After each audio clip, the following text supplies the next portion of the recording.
Hello. Check. Mic check. Check 2. Check. Hello, check. Check 2. Check.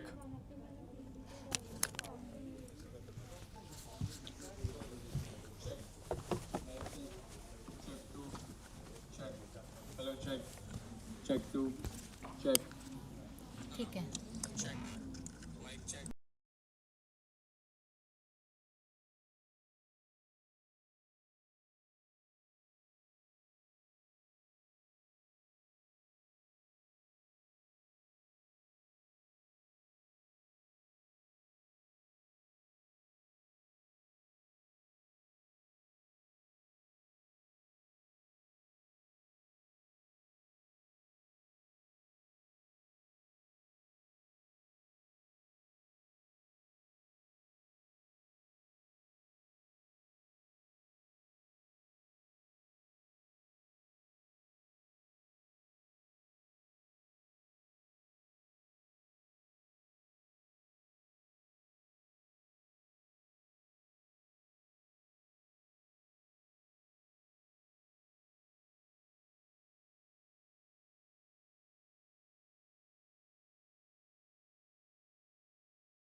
Please be seated.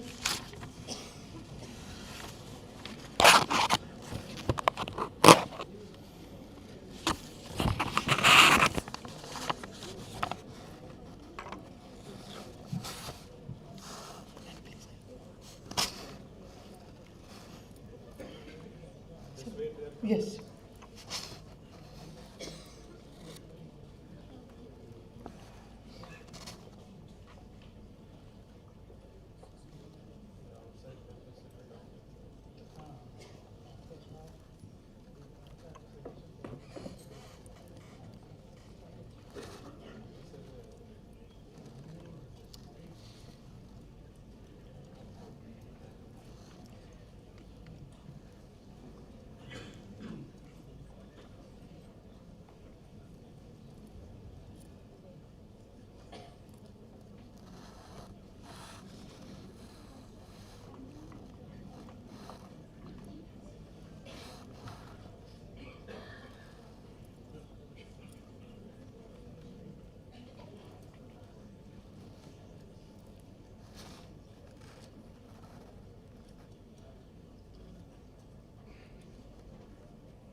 Session is start. Okay. Very good morning to all of you. A very warm welcome to all our esteemed guests, faculty members, research scholars, incubation center members, and dear students. It gives me immense pleasure to welcome you all to this workshop, Intellectual Property for Business, Success, Valuation, Licensing, and Commercialization, jointly organized by SVKM, NMIMS University, ASSOCHAM, DPIIT and CIPAM. This workshop aims to highlight how intellectual property can become a powerful business asset, not just for protection, but for growth, valuation, and innovation. In today's innovation-driven world, ideas are the new currency, and the ability to protect, use those ideas determines a company's, university's growth, competitiveness, and sustainability. Intellectual property or IP is not just about patent, trademarks, copyrights. It's about recognizing the real business value of innovation. When effectively managed, IP can become one of the most valuable assets for any organization through licensing and commercialization. The goal of today's workshop is to help innovators, researchers, entrepreneurs understand how to identify, protect, value, and leverage intellectual property. Through the insight of our distinguished speakers today, leaders from the industry and law fraternity, we will explore how to transform research and innovation into valuable IP assets, how to evaluate and license IP for revenue generation, and to commercialize innovation to drive real business impact. Once again, welcome to the workshop, and let us begin this enlightening journey into the world where innovation meets business and business meets success.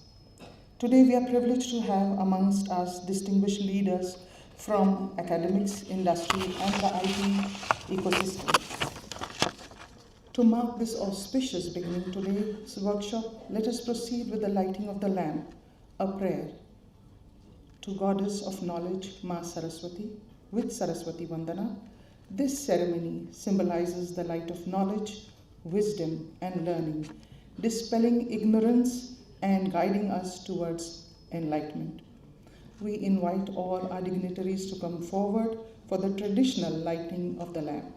I request the audience and each one to please stand for the Saraswati Vandana.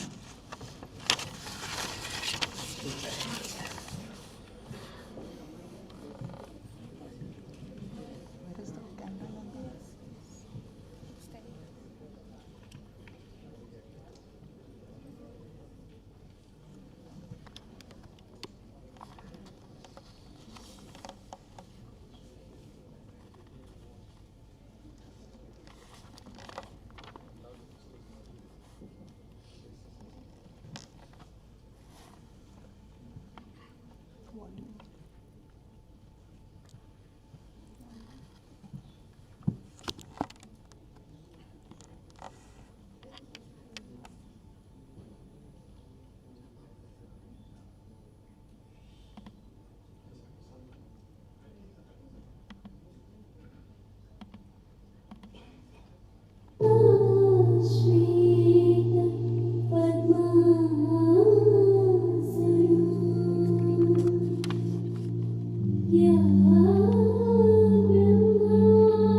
may the goddess of wisdom illuminate our thoughts and guide our innovation. Thank you, sir. Please request all to be seated. We are honored to have each one of you with us this morning. Your experience and insight will truly enrich us today's deliberation. May I now request Dr. Jayan Gandhi, sir, Honorary Secretary, SVKM, our trustee, to honor our guest, Mr. Ram Krishna, Senior Director, Engineering, Qualcomm, San Diego.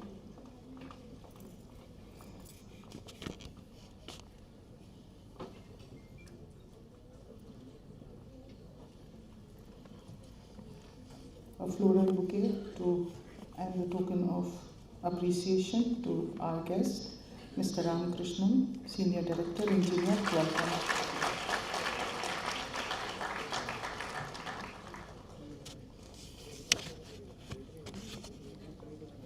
I now invite Shri Ashok Basak sir, Advisor to the President and Head of IPR Cell, to honor with a bouquet and token of appreciation to Mr. Vijaykumar Shivpuje sir, Director Patlex, Business Solution and Advisor, ASSOCHAM.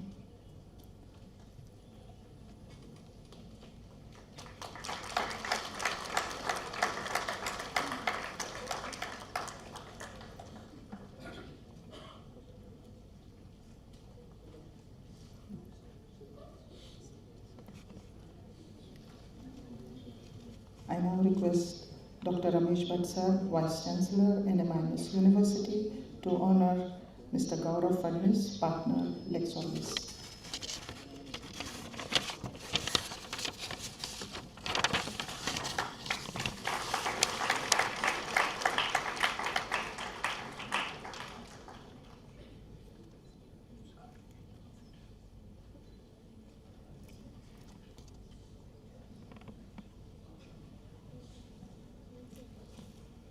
To formally commence today's workshop, may I now invite Dr. Jayan Gandhi sir, Honorary Secretary of SVKM, to deliver the inaugural address. Dr. Gandhi's dedicated commitment to academic excellence and innovation continues to guide SVKM's mission of empowering learning through intellectual growth and ethical values. Sir.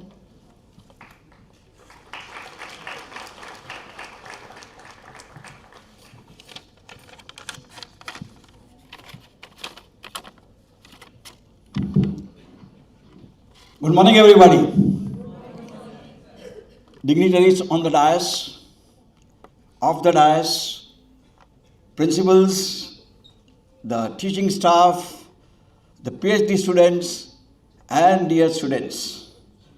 It's my privilege to welcome you all for the enlightening session on intellectual property for business success and commercialization of this particular innovation property.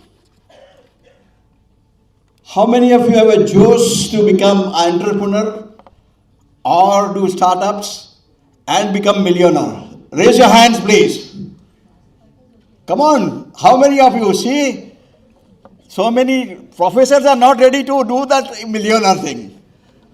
Good, that is what you are supposed to be doing, because today's lecture is going to make you a different way. Like how India in the financial sector gone from 4 to number 3 now, and maybe going into the area where it can beat USA also. So that is what is going to be happening. So all of you, as India moves towards, what does India move towards? The global innovations. That's the main point by the Narendra Modi ji.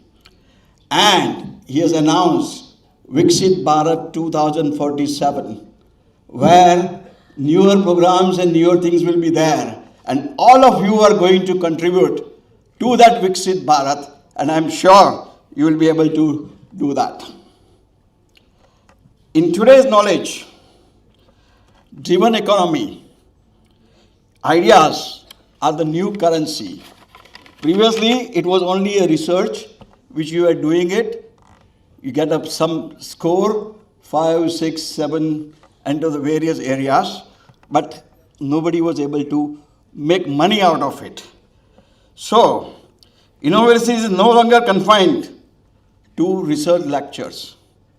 I had gone to London, where I met one of the automobile industry, and his chief said that we only do the research what the company of automobile tells us to do. We don't do any research which is of no value. So that is what is required for everybody to do a research into the area which can make a difference in the society. So it is not that research is only confined to research laboratory. It is a field which helps to startups, it drives industries, and it shapes the national growth. To be potential of innovation is realized only when it is protected, when it is strengthening, and promoting intellectual wealth to everybody.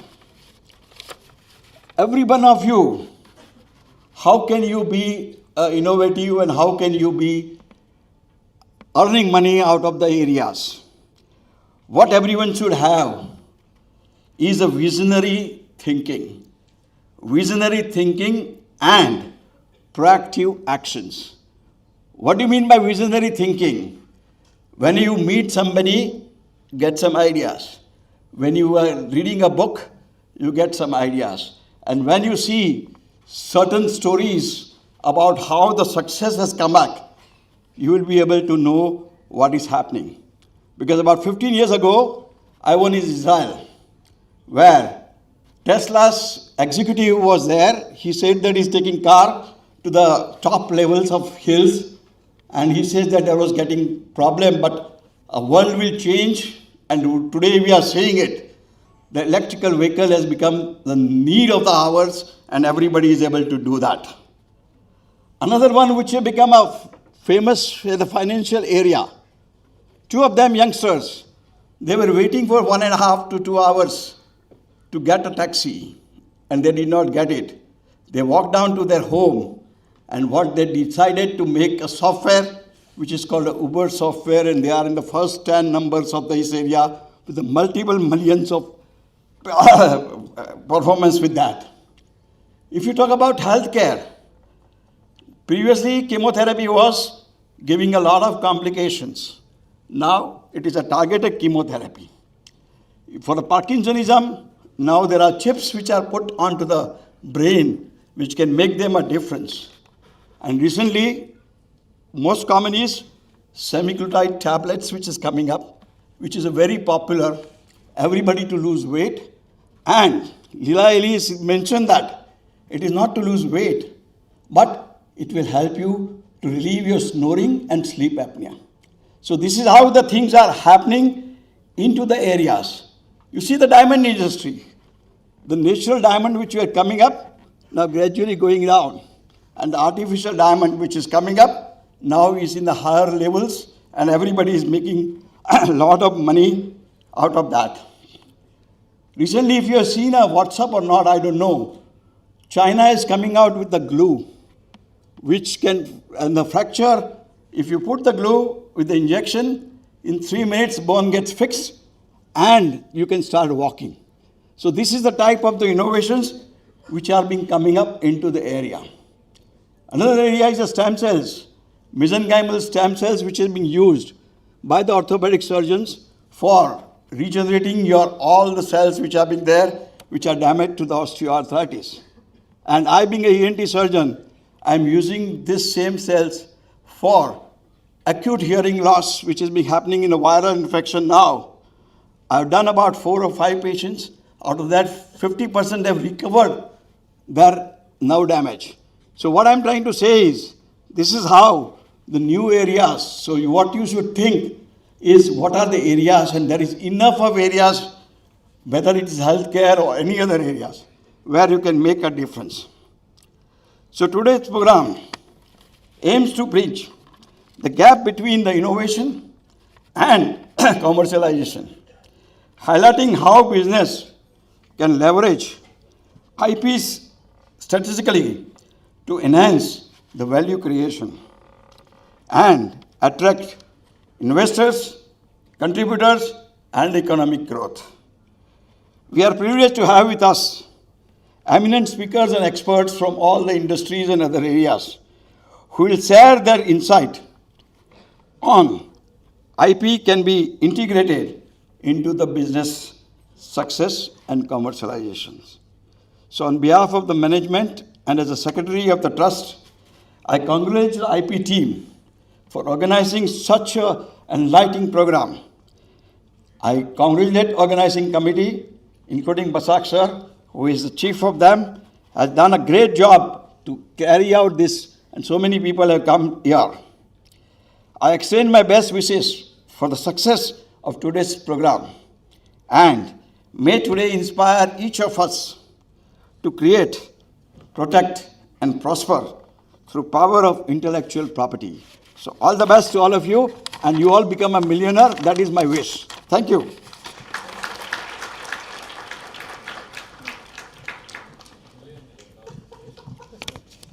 Thank you, Dr. Jayan Gandhi, sir, for your inspiring inaugural address and for sharing your vision with us. Your guidance and commitment to academic excellence and innovation continues to inspire the entire SVKM community.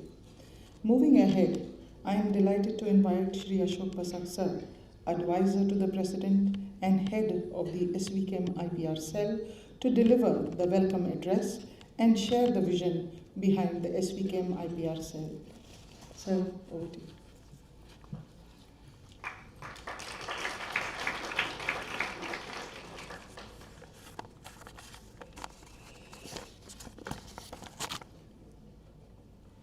Welcome to all of you. First of all, I must thank Dr. Gandhi. He has set the tone. So, and now hardly anything I have to say. I will say some ground realities with which we are sort of struggling at the moment. So, welcome to all of you, the heads of the institutions, faculties, the researchers, and those research-oriented students who want to join the League of Inventors in the near future. We are also happy to have with us Mr. Ramakrishnan, Senior Director of Qualcomm at San Diego, California. We are happy to have Mr. Gaurav Fadnis, partner Lexorvis, with 19 years of experience in the field, in the IPR field. He's a very eminent lawyer.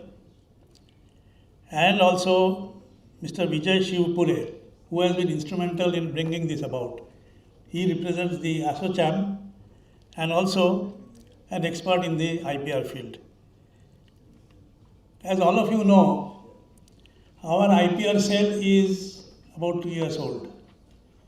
Before that, it was left to the faculties, the researchers, to take care of their IPs, either take care in an effective manner or an ineffective manner. When we came into the picture, that is IPR cell came into the picture, we tried to gather information about the number of patents, number of trademarks which are there in the name of either in the institution or the individuals. We could gather information of the patents, many of which have actually expired. People were not aware. And trademarks, we are still struggling to find out. There are about 45, 50 trademarks. We are struggling to find out whether they have expired or they are still valid. Some information shows that many of them are out of date, means they have expired. And the consultants who did the trademarks, some of them have approached us saying that they have expired, now you have to apply afresh for registering those trademarks. So the IPR cell has, in the last 2 years, done a lot of good things and have learned a lot of things. And one of the important realization is that we are totally blank about commercialization, about transfer of technology and commercialization.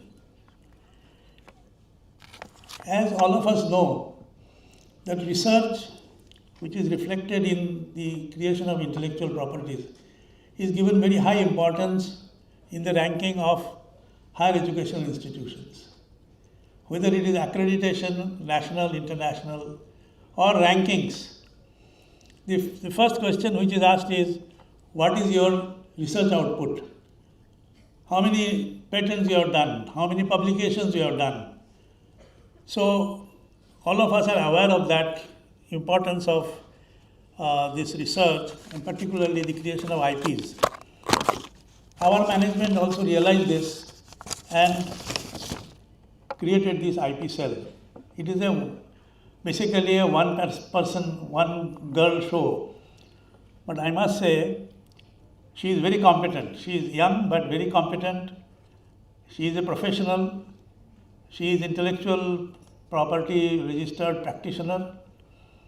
And to support her, we have Nazima Munshi, who is our Associate Dean of the School of Law in NMIMS.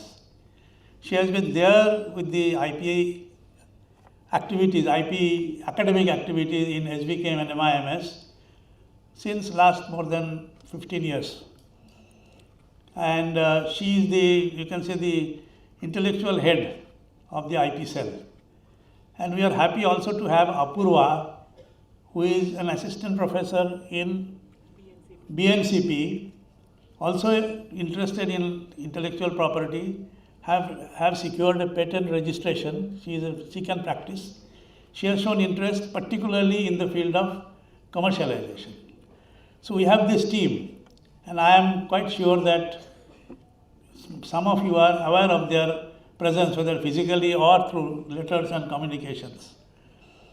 I must thank them for doing all the groundwork, contacts, and preparations for today's workshop.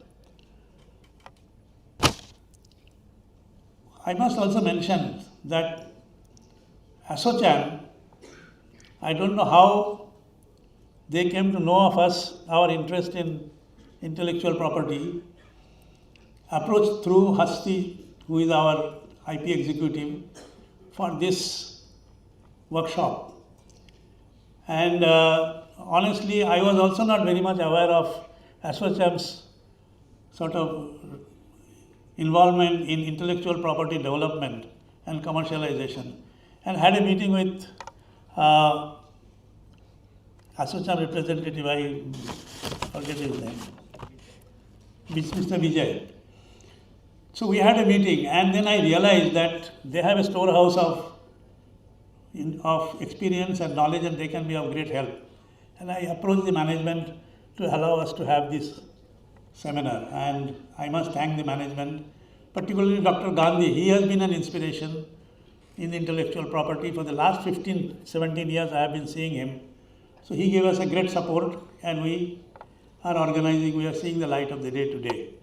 So thank you once again, all of you, for having come and joined this workshop. I am sure it will be a great learning experience for all of us. To give you some statistics, after the IP cell came into existence, we have filed 17 patent proposals. One has been granted. The patent procedure is very lengthy. So these 17 minus 1, there are different stages of processing, including publication, hearing, and things like that. We are trying to expedite.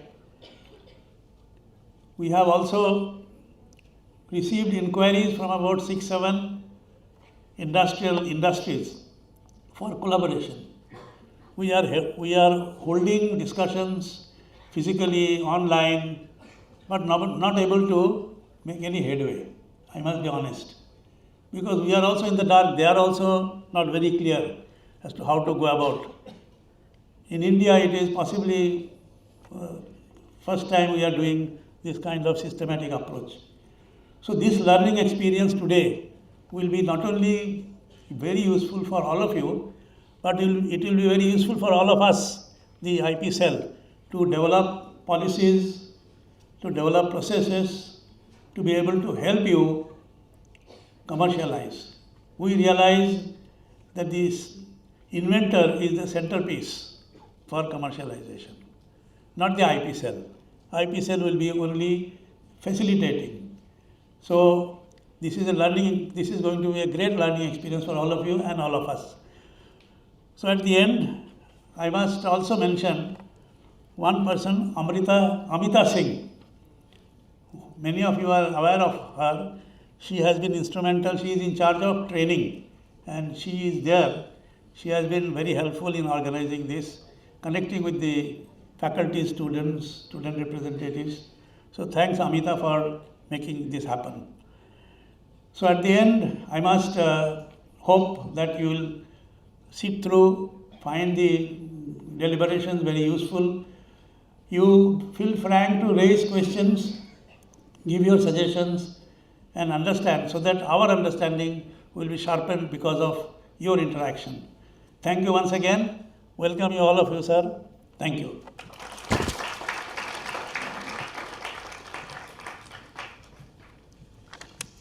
Thank you, sir, for your very kind words. Your words today truly set the tone for today's session and remind us of the importance of innovation and intellectual property in academia. We are honored to have with us our Vice Chancellor, Dr. Ramesh Bhatt, sir, to deliver the keynote address. Sir.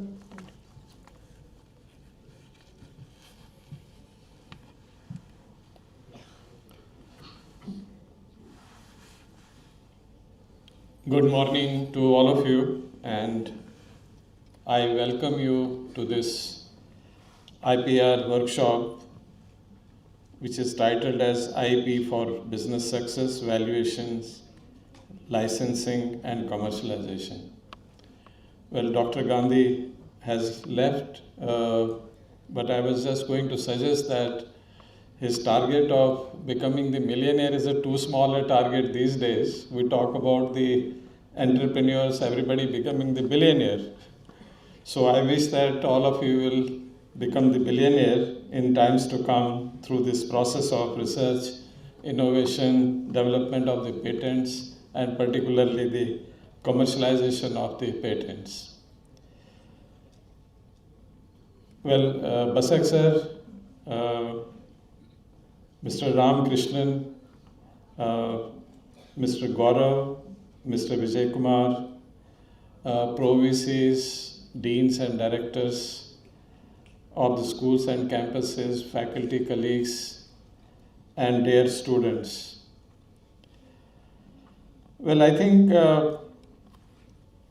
when I was studying in 70s and 80s and started doing my research, in those days I remember that all the research outputs, particularly patents, know-how, royalties, they were all classified as what we call the intangible assets in the books of accounts for any organization. And there used to be a very strict accounting standard in those days that you have to write off this asset in a quickest possible time and treat them either as the expenses or through the process of amortization, right? But now we see that during the last 10 years, I think the things have completely changed. And today, if you really see the valuation of the organizations and the kind of growth and the kind of success which the organizations have achieved, it is only through the creation of these intangible assets which they value. And therefore, and this intangible asset creation, starting from the research, converting them into patents, and then taking them to the commercialization stage, then transfer technology, is a very, very complex process. And it has become day by day very complex. And I'm sure that I think today's workshop is going to look at many of these important areas and help us to understand this conundrum of how to really ensure that whatever efforts we are putting in our research through the development of the patents, through the development of the know-how through the development of the new technologies, how we are going to successfully commercialize it and take it to the stage where the transfer of technology can happen in a very successful manner and keeping in view the stakes of all the stakeholders in the process. I think that is the objective. Now you may also ask that why we are discussing these things at this stage in the SVKM institutions and the NMIMS University. You will see that we have recently concluded our NAC accreditation, and our NAC accreditation, as you know, many of SVKM institutions as well as the NMIMS University received the A++ credit, A++ rating of the NAC with a 3.67 of the score of CGPA. Now, if you break up this in terms of the teaching excellence and the academic side of that thing, I think we have received the highest score, something like 3.89 out of 4 points. And then there are other where we have also received very high. On the research side, though we have received very high score, 3.39, but it is still has to reach to the 4, which is our target kind of a thing. And this 4 of the NAC A++ accreditation, if we had, I think, 4 or near 3.89 or 3.9, our score would have been perhaps the highest in the India for the NAC accreditation, right? But we need to ask this question that should we be, I think, happy receiving 3.39 score on the research? And I think given the potential of the NMIMS University and the SVKM institutions and all the institutions actually, I think we are capable of achieving much, much higher scores on the research front, which will, I think, reflect also in the rankings and the accreditations across the various segments of the academic pursuits which we follow. So, how do we take this target of, let us say, research score from 3.39 to 3.80? And when you break up that component, and I think all the SVKM institutions would have also done this analysis, one of course is that our efforts on the research side, which helps us to produce the journal papers, we have to really focus on ensuring that all of us start publishing in the index journals. Even today, when we look at the NMIMS as also the other SVKM institutions, a lot of publications are happening in the non-index journals, which do not count for the rankings and the accreditations. That is, I think, the first important step as an institution and as a faculty we need to take forward. Second is that our research efforts, and how do we convert these research efforts in terms of the patents, and which are granted patents, and also making our efforts towards commercializing these patents in near future.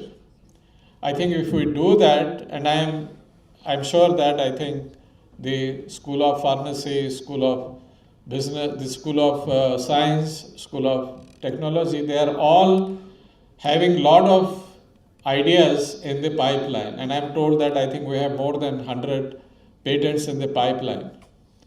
Now I think this is a very high time that we need to really look at that, how we can speed up that process of that pipeline and convert these patents into the granted patents and also take the steps towards the commercialization.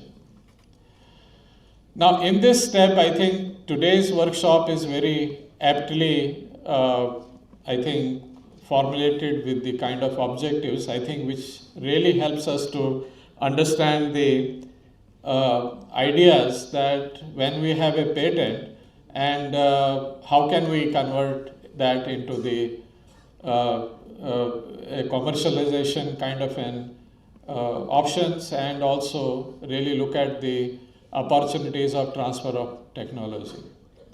Now I'm sure that I think the efforts which you all make in terms of creating those patents, I think they will get really fruitified and give us a lot of benefits and lot of accolades and lot of, I think, asset creation when we take them into the commercialization stage and they really move towards the transfer of technology.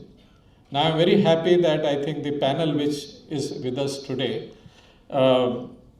Ramakrishnan, he himself has been pioneering the work of many such initiatives across the companies in the globe as a private equity partners. I know that there are many companies who have a huge number of patents and they have commercialized those patents, and they come with a huge knowledge of how this process happens. And I think therefore I see a great learning happening today when we go through these sessions. Similarly, Vijaykumar, he comes with a great insights into the Indian situation, and I'm sure that when he is going to discuss his session, we will have a lot of learning in terms of taking our initiatives forward. And same with Gaurav, who is having a great background in looking at the most difficult aspects of this patent formulation in terms of creating the structure and creating the viable options to take it forward. Well, I'm sure that I think the workshop is going to provide us a lot of inputs, and I will appreciate all the school deans and the school heads, principals, campus directors. I think looking at what are the key learnings which we had from the today's deliberations, and form a panel in their schools and campuses and recreate the similar training programs and similar deliberations in the campuses. I think more we discuss about it, more knowledgeable we will become and more prepared we will become to move to the second stage. And I think it is always that in any organization, I think these are the stages. I think we have reached now a stage where we have to take the next step forward, which is commercializing and looking at the transfer of technology options and initiatives. This only can happen when we all come together, discuss deliberately, and I think there will be a lot of times the trade-offs, like when you are working on some research, you would like to publish that research as quickly as possible. I think you have to make sure that you do not have that temptation of publishing very fast, because you see those ideas can be really converted into some potential technology in future. So you have to really hold yourself that how do I ensure that I reach to some critical stage in my research process where I can move towards the commercialization and give away the option of going for the publication. And I'm sure that NMIMS University and the SVKM institutions, we will work out some policies, because there is always this incentive for publication. So we also need to look at the incentive for not publishing, but waiting for that work to get converted into viable patent at some point in time and taking it to the commercial stage. I think we'll all deliberate on this issue, how to do that. I'm sure that the panel which is here with us, they will also guide us in terms of that, what are the best policies to ensure that I think we do not get tempted to publish the results of our research very quickly, but hold those things for some time and convert them into potential asset which can be good for the transfer and good for the commercialization stage. Well, I wish you all the best, and I look forward to having great learning during the day from the workshop discussions. Thank you very much. Thank you, Dr. Ramesh Bhatt sir, for your inspiring keynote address and for sharing your valuable insights with us this morning. Sir's visionary leadership has consistently fostered innovation, research, excellence across disciplines. Your words have truly motivated us to pursue innovation with purpose and align our efforts with NMIMS' vision of excellence. We now begin with our technical sessions, starting with session 1, Unlocking IP Value from Innovation to Commercial Impact. To introduce our first distinguished speaker, I now invite Ms. Hasti Chandrana, IPR Executive, SVKM, to take over. Good morning to all. Our first speaker, Mr. Ramakrishnan, is Senior Director of Engineering at Qualcomm. He's based in San Diego, California, US. Mr. Ramakrishnan has a demonstrated history of accomplishments in IP and technology for the wireless industry. He's skilled in 4G and 5G technologies, IP analysis, IP acquisition, and litigation licensing experience. He has a strong engineering and an IP professional with over 20 years of experience in leadership roles in the mobile wireless communications. He heads the global IP and technology licensing negotiations. He reports and is involved directly in the Qualcomm's licensing business that has over $5 billion USD annual revenue. He has held leadership and management roles of large global multidisciplinary teams that includes engineering, product, and legal functions. As chipset project manager, he has managed over 200 people in the Qualcomm chipset technologies. He has been involved in management of end-to-end large-scale software lifecycle, product roadmap, and commercialization, as well as M&A projects. He brings broad innovation-based IP portfolio management experience covering forward-looking technology areas including AI and machine learning, as well as technology candidates for 6G. His extensive technology experience spanning 4G, 5G communication standards and mobile device chipset and project management. His innovation-driven IP portfolio managed experience, next-generation communication technologies, and strategic commercialization initiatives. So we are honored to have you here to share your insights on transforming innovation into commercial success. Thank you for joining us.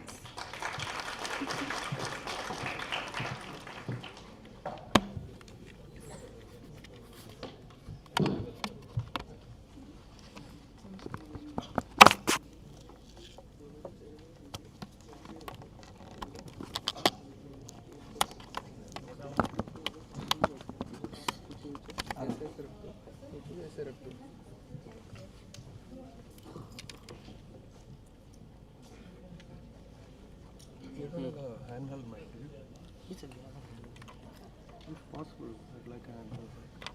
Sir, you want slides in here? Huh? You want slides in here? Yeah, it is here or no? Yes, You please. can change from here itself.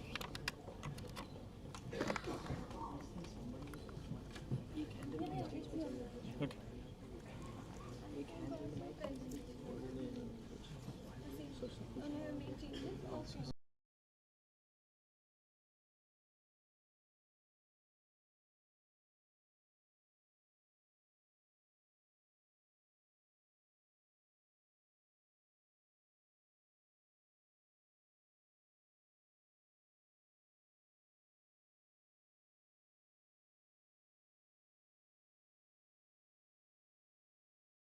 A great institution, and welcome to the leaders here, the professors, and also the students. Most importantly, the students, because you're the reason why we are all here.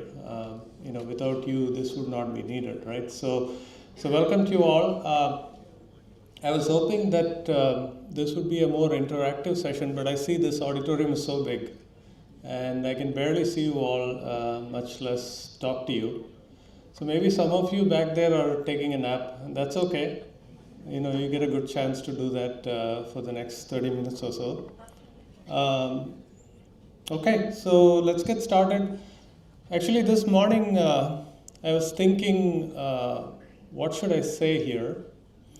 As any sane person would, I asked ChatGPT, and I asked ChatGPT, okay, what is some interesting thing about NMIMS students? So ChatGPT said NMIMS students, after a long day at work in the university, they would go to Prithvi Cafe and have a chai-fueled discussion about important topics. I'm like, you're joking. No, that's what they want the professors to think. They're probably headed to a pub or something. But yeah, maybe it's true. I mean, I'm not a Mumbaiker. I don't know where Prithvi Cafe is, but maybe that is true. So anyway, we will talk today about innovation and IP. I want to spend some time actually talking about Qualcomm, because they paid for my trip, but also because I think Qualcomm is a very useful example, historical example of how innovation success can be achieved, right? So let me start my talk with Qualcomm, and then I think maybe 10 minutes or so, and then I will talk about some of the current Indian dynamics for deep tech, for IP, and for your success in entrepreneurship. Okay, so we are celebrating our 40th anniversary this year. We were founded in 1985 in San Diego, California. Our founder, Dr. Irwin Jacobs, was a Ph.D. who was teaching in MIT, and he moved to sunny California. I think MIT had very cold winters, so he moved to California. He was teaching. He only had plans to teach, so he was teaching in.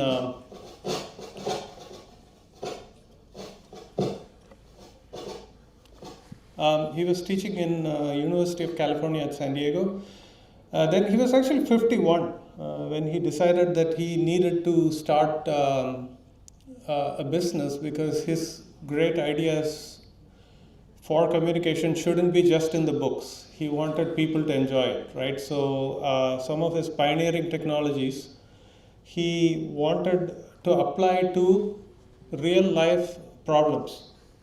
So one of his famous kind of missions was to apply experience to systems problems. That's a good lesson for everyone here. You have to think of how the whole system works, right, from start to finish. You may have a great problem that you want to solve. That's your starting point. The problem leads to a great solution. That might be your second step, right? Then you have to see how can you protect your great solution through intellectual property. But you also have to see how your great solution can impact the general public, right? How can you have a good market for it? Finally, you have to see if it is commercially viable. Will somebody buy it, and will somebody pay you for it, right? If they don't, there is no business, right? So you have to look at a systems perspective, and that was something Qualcomm did very well. I won't bore you with this slide too much. I mean, it goes back a long way. Many of you probably weren't born if you're in the back section here. But in the 1990s, we had digital voice. That's when Qualcomm actually started. We even made that phone. That phone was made by Qualcomm. We very soon stopped making phones because people would not buy phones from Qualcomm, right? They wanted to buy phones from Apple and Samsung. So we decided we would do what we do best, which is the technology and IP and the technology transfer, right? So we had, going to 2000s, 2010s, you had the 4G mobile broadband. Actually, during COVID, many companies and many institutions realized the importance of having strong, reliable wireless communications because we were forced to, right? We were at home, your professor was probably talking to you in WebEx or Teams or something, and you had to have a reliable connection. You had to have a connection that you can use to achieve your professional goals, and that was made possible by 4G. And then when we that's great. Hi, I think I can move a little bit better and talk to you more freely with the handle mic. So, we've got like the kind of the smartphone app ecosystem fully developed now. Like, you have your iPhones, you have your Samsungs, you have your Oppos, and you have great apps that you can all use, right? And this is all made possible by a huge ecosystem of communication companies. You have some great examples here, like Reliance Jio and Tata and various others, right? But worldwide, it has become such a phenomenon. And what we call the connected intelligent edge is the experience of the 2020s. But the next generation, there's a lot more coming. Already India has made plans for success in 6G using the structure around Bharat 6G Alliance. And we have great ambitions in India for universities, for academia, for small industries, and for big companies to contribute to 6G, right? And you can bet that many of the innovations coming out of the country will be around AI and 6G in the next 5 to 10 year period. And it is a wonderful time for you to be graduating and contributing to it. Okay, a quick thing about Qualcomm in India. Very, very proud of what we're doing here. Actually, we established 1996. Very big team. I don't know if you know that we have close to 20,000 employees in Qualcomm. A lot of them are in Hyderabad and Bangalore. They're doing hardware and software design. We have definitely a business office in Mumbai, and we have our government offices in Delhi, which is where I was two days ago. Okay, actually this is where I think it gets a little interesting for you. So some of the examples of what we are doing in Qualcomm in India for the ecosystem for startups would probably be like a good thing for you to like absorb, right? So back in 2016, our then CEO Paul Jacobs was part of a delegation with Satya Nadella, Sundar Pichai, and all those other people. We met Prime Minister Shri Modi ji, and Modi ji told us, hey, MNCs need to help with my Make in India initiative, right? So, and like I told you, we can't make things. Right? We tried making phones and then we gave up, right? But we can design things. So then we said, hey, we will do a Design in India challenge. So that's what we did. Putting it very simply, it's kind of an incubation program for early stage startups with no equity, right? So if you're a bootstrap, if you're like a pre-series A startup, we would kind of come to you, kind of give you some incentives. Particularly, we give you an incentive for filing IP, because we are big believers in IP, right? So that continued. And our current CEO, Mr. Cristiano Amon, met with the Prime Minister again in 2022. We are very proud of a couple of things. We help women-owned startups, which the government really wants us to do. 33% of the startups that we supported are women-owned. And that's called the Women Startup Mentorship. And then we started this education program called Pro India. I'm one of the managers for these projects, particularly Pro India, which has been, thanks to ASSOCHAM and many other folks that works with us, it has been reached by close to 20,000 students, right, to learn about IP. Finally, 2 days, that picture is just, I think, yesterday. So our Prime Minister, our CEO met the Prime Minister again in his residence yesterday, and we talked about AI on the edge. If you've seen the press release, we talk about how Qualcomm is keen on supporting the edge AI infrastructure in India and the ecosystem for innovation. Right, so enough of that. I think we will now talk about why we are really here. What does it really mean, unlocking IP value from innovation to commercial impact? Okay, so first of all, the importance of IP protection, right? So I'm not really going to explain the basics of IP protection. I'm sure you have excellent professors who do that. But what is the importance of it? Like, if you have an idea, are you protecting your idea by filing a patent? And is that it? Is that the end of your use for IP? Not really. We think it's the beginning of your use for IP, right? So there are a few things like you can think about. Actually, one of my colleagues was saying his 10-year-old daughter is a big fan of Shark Tank India. So I don't know if you guys, I'm sure most of you know it, right? So she was listening to Shark Tank India. She comes to him and says like, hey daddy, what is this? How do I start my own business, right? And then, how can I go get money from Shark Tank, right? She's 10 years old. And then he was like, they were joking around. He said okay, they went on a trip recently. You should try to sell. She apparently took all the shampoo and soap bottles from the hotels. So he said, you should try selling it. So she went and sold, she went apparently to her apartment in Hyderabad. There were many people out there. She put it in a nice box and she sold it for 50 rupees.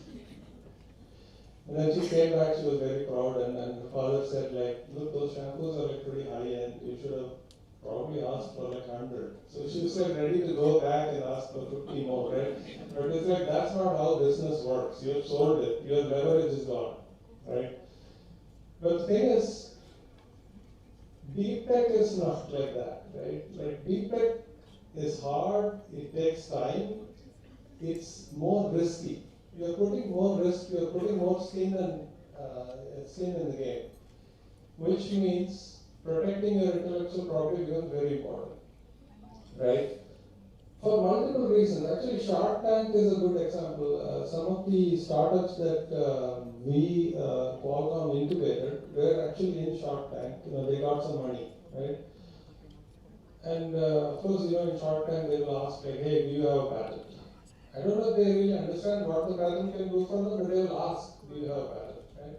So my lesson here is, a patent is not just for hey, I need a document from Government of India to protect my invention. No, I think patent is leverage. A lot of Series B venture capitalists will fund you if they're not worried that your idea is going to be stolen, right? So funding, bank collateral, a lot of small businesses which need 10 lakh, 20 lakh to start, they can get bank collateral using patents. So you have to be open to ideas. You have to be creative. You can use your intellectual property in many different ways. And of course, many companies, if they're successful, they exit and then the patent becomes very valuable if they want to license it and so on. But even before that, there were a lot of other... Collar pe laga do. It is for the live stream, that's why. Oh, I see. Yeah. Okay. I'll just put it. Sorry. So it's good? Yes. And I keep the mic? Yes. Okay.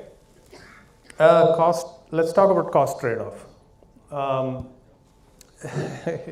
When you're a startup, every little rupee counts, right? You're often wondering, okay, if I have 5,000, whatever it takes, let's say 50,000 rupees you have, do you spend it on patents? Do you spend it on marketing? Do you spend it on engineering R&D? The CEO of a startup has to make these cost trade-offs every day, right? Very easy for them to say look, I need my R&D budget. I'm not going to file a patent. But I think, you should look for resources, and this is where I think like a lot of big companies, like in India, like Reliance or other big companies here, help startups, right? They have a lot of programs to help startups. The patent office, very importantly, has programs to help startups. If you're an MSME in India, you can get I don't know the exact number, but I think you can get up to 80% off of patent filing costs. It's full 100%. 100% off. So you're getting it almost for free.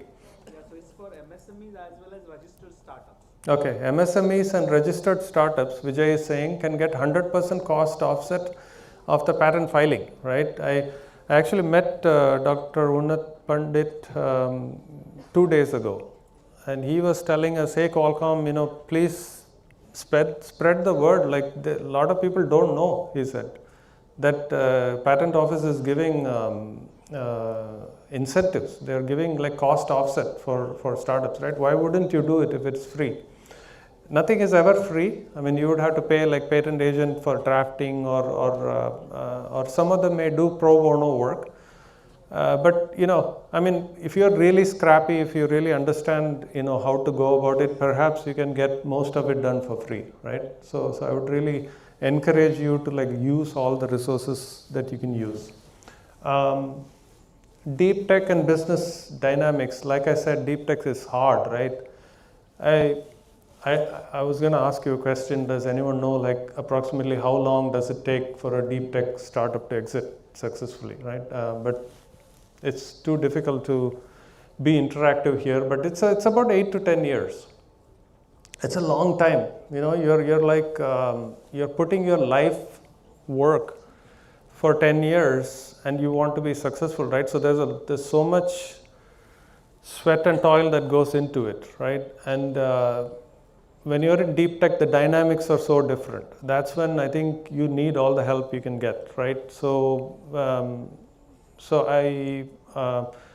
I heard from, I was in the DPIIT office as well in Delhi. One of the things they've told us is, you Qualcomm can help deep tech startups, right? Like, you know the combination of the hardware, the design, the software and the AI and everything that goes into such businesses, and how hard it is, how long it takes, right? So we have helped some of these startups, and it really is crucial to understand the business dynamics. I mean, I'm talking that way because many of you, I think, are B school students. So for you, it's really important to understand, okay, something that I'm doing, is it really going to be useful? Is it really going to be like lucrative for somebody to buy from me, right? And that market research, which I'm sure many of you know how to do, is extremely important, right? Startup examples in emerging regions. I have actually worked with startups in many different parts of the world. I'll tell you a couple of stories. In Africa, in Tunisia, there was a company that was getting a little bit of funding from us.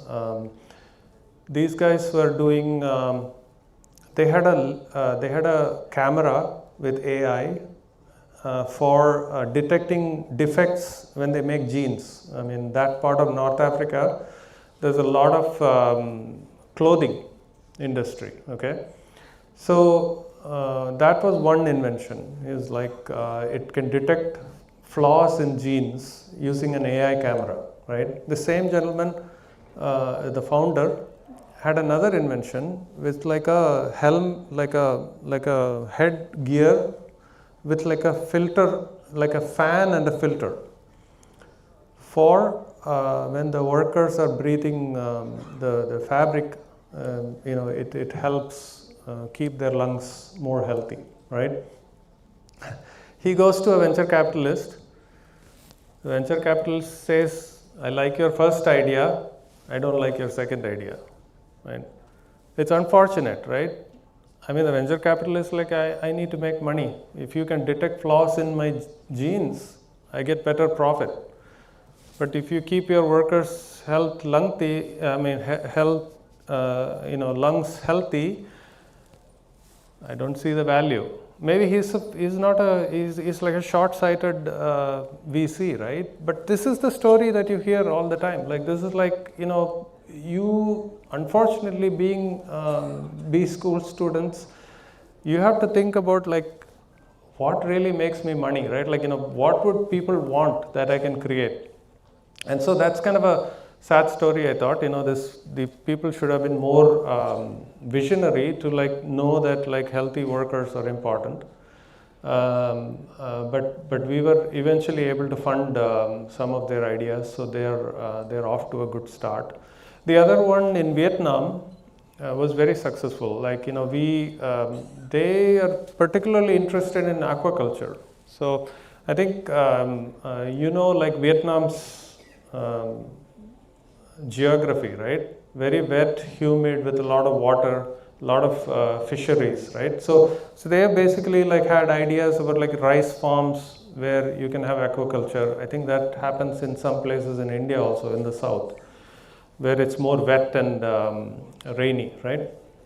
So I came up with a lot of innovations, like basically how to keep the fish healthy, how to keep the rice healthy, how to detect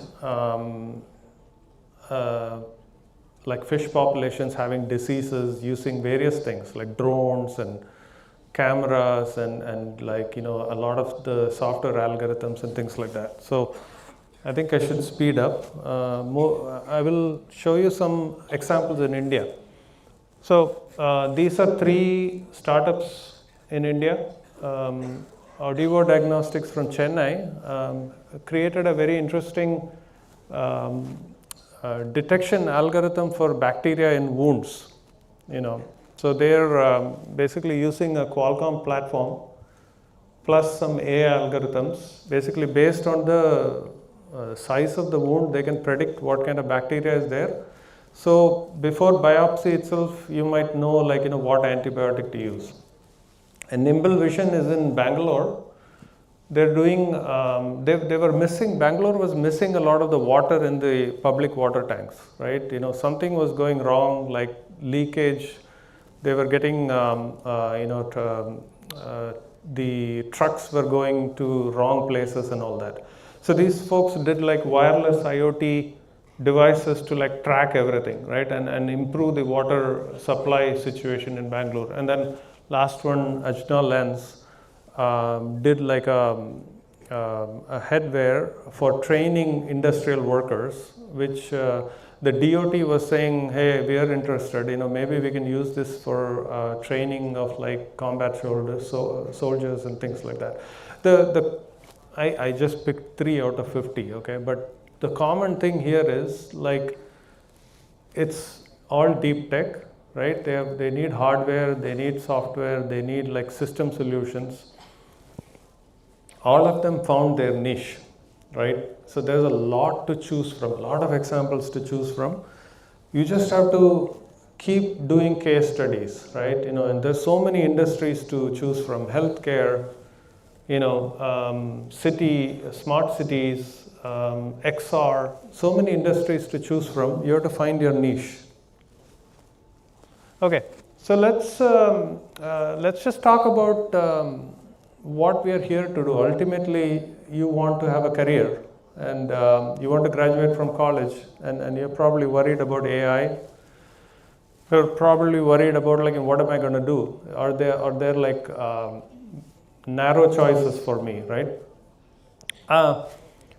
I think if you look at the areas in yellow, all of these in India are being highlighted both by the government and the private sector as important areas.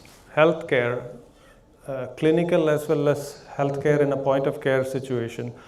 Very interesting, and actually very, probably I would say like not a very difficult area for you to like come up with creative ideas. There's so much out there, right? So much health, fitness fads are there, anything from like yoga mats to medical instruments are getting like fitted with like AI, smart algorithms and all that, right? So there's so much to do there. some of these, like maritime drones. Drones are excellent areas where there's so much hunger for use cases. The government recently told us, not recently, during COVID time, told us that one of the startups that we worked with had a big drone that could fly to remote areas in Arunachal Pradesh and all that, and deliver vaccines. And the government was so keen on developing them, right? So they will give you a hand if they think that you're supporting Viksit Bharat, So it's your job to find ways to show to them that you care, and then they can give you a hand too, right? Agri-tech and green tech are huge areas that are coming up. So I don't think there is a issue with finding a good job or finding a good entrepreneurship situation for you. It is true that AI has changed the dynamics of the job market. It's not something to be worried about. I think instead of being worried about AI and the job market, I think you should embrace it, actually. Shamelessly use AI for every advantage that you can get. And that's how you go through, and that's how you survive, right? Okay. Some things here, I think tech transfer professionals. I don't know if any of you heard about tech transfer professionals. It's a somewhat emerging area in universities in India. Even in universities in the US, it's not very well developed. I think that's a great niche. If you're interested, you have to think like an engineer, a businessman, and a lawyer to be a good tech transfer professional, right?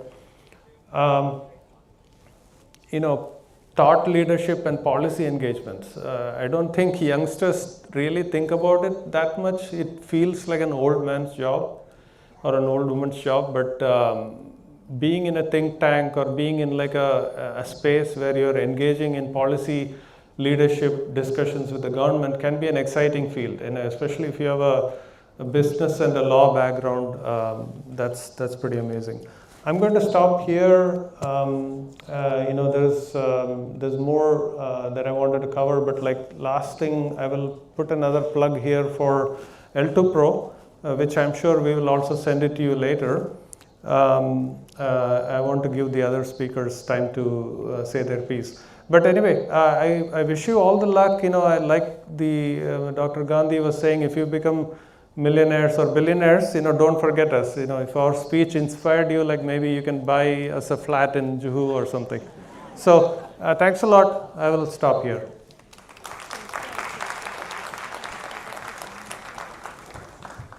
Sorry, did I take too much time? Thank you so much, sir. Yeah.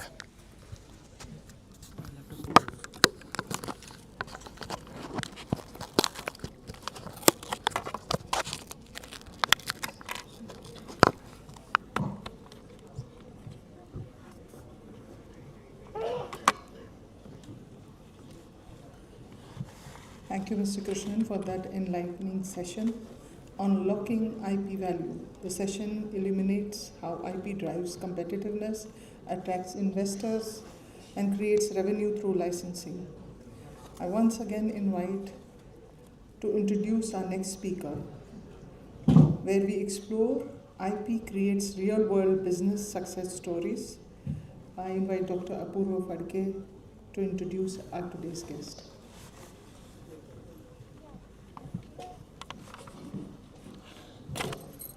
Good afternoon. Mr. Gaurav Phadke is a partner at LexOrbis, one of India's leading IP law firms. He works there as an advocate and IP attorney with specific focus on patent law, matters related to engineering. He has been working in the field of IP for last 19 years. He has worked at reputed law firms such as W.S. Carney & Company, Aranka Inc., Krishna and Saurashtra Associates LLP. Currently, he is working as a partner at LexOrbis, a premium IP law firm in India.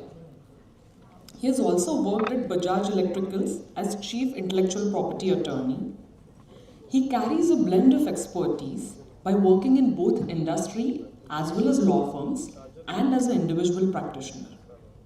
Academically, he is an engineer and a lawyer, having completed his master's in intellectual property and competition law from Munich Intellectual Property Law Center. With his exemplary technolegal expertise, his session would guide us through case studies on how IP can drive business growth and success. Over to you, Gaurav sir.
Is IP and IPR. So what is the subtle difference between IP and IPR? I am hoping that most of you would be knowing, but just a refresher. The second chapter would be concerning types of IPs and IPRs. Okay, and then I would be jumping on to case studies and examples, and finally then I would be speaking in brief about what are the objectives behind protecting your IP. So I mean, this is the general agenda. Moving on. So what is IP and IPR? Okay, so generally what is IP? So here we all know about the word property, okay, the brick and mortar property, a piece of land or your car or your jewelry. But the word property is associated in conjunction with the word intellectual, and we have the phrase intellectual property. So what is intellectual property? And maybe there is no straitjacket kind of a definition, but we can say any property that is created out of human ingenuity with the application of mind, with the help of the human brain, that kind of a property is called as an intellectual property. Okay, so some of the examples of intellectual properties can be your inventions. So if you have developed a new product, so that is your invention, or any kind of an artistic work, a poem or a song or a sound recording or a cinematographic film or a literary work, your computer program is considered as a literary work as per the Copyright Act. So all these require human ingenuity and the application of human mind to bring about, and therefore these are examples of intellectual property. So then what is, if that is intellectual property, then what is intellectual property rights? So the difference between IP and IPR is a subtle difference. So when a creator or an inventor or a songwriter, for example, when they have created their work, okay, when they say that, okay, this is my invention, this is my song, and I don't want anybody to copy my invention. Okay, so therefore what that particular creator is doing is, that person is claiming a right over his or her creation. And therefore when such kind of a right is claimed over their invention, their creation, we move from the concept of IP towards the concept of protecting their IP through the laws that are provided under the the guiding laws of the land. So we move from IP to IPR. So that is the subtle difference, you can say. So the legal right secured for an IP is the IPR. So which are the different types of IPs and IPRs that are recognized under the law? I'll just talk about that very briefly. So the different types of intellectual properties that can be protected under the different laws are as follows. We start with the inventions. It can be a new product, it can be a new process. You have the trademarks and logos, we all know what they are. Then we have industrial designs. Industrial designs are generally those intellectual properties which deal with the aesthetics of an article. So for example, it can be a shape or a contour of a flower pot, or the manner in which say for example patterns are drawn on the face of a tire. Okay, so these are generally examples of industrial designs. Then semiconductor and integrated circuit layout design. Now the blueprint of an integrated circuit, the placement of each and every component on that layout, now that also requires human ingenuity. Okay, that requires application of mind. So therefore that is also considered as an IP. Then of course we have the artistic and literary works and dramatic works, sound recordings, cinematographic films. And finally we have the trade secrets. All these combined together are some of the intellectual properties which are considered as intellectual properties under the law, very generally. So which are the different types of intellectual property rights that are available? There are three fundamental types of intellectual property rights which are recognized under the law. The first among them is a patent right. So in India, the patent right is guaranteed under the Patents Act of 1970, which was amended in the year 2005. And of course, this is a central act, which means it was legislated by the Parliament of India. Okay. So what is the nature and character of the right which a patentee or a patent owner usually acquires or achieves when a patent is granted in their name?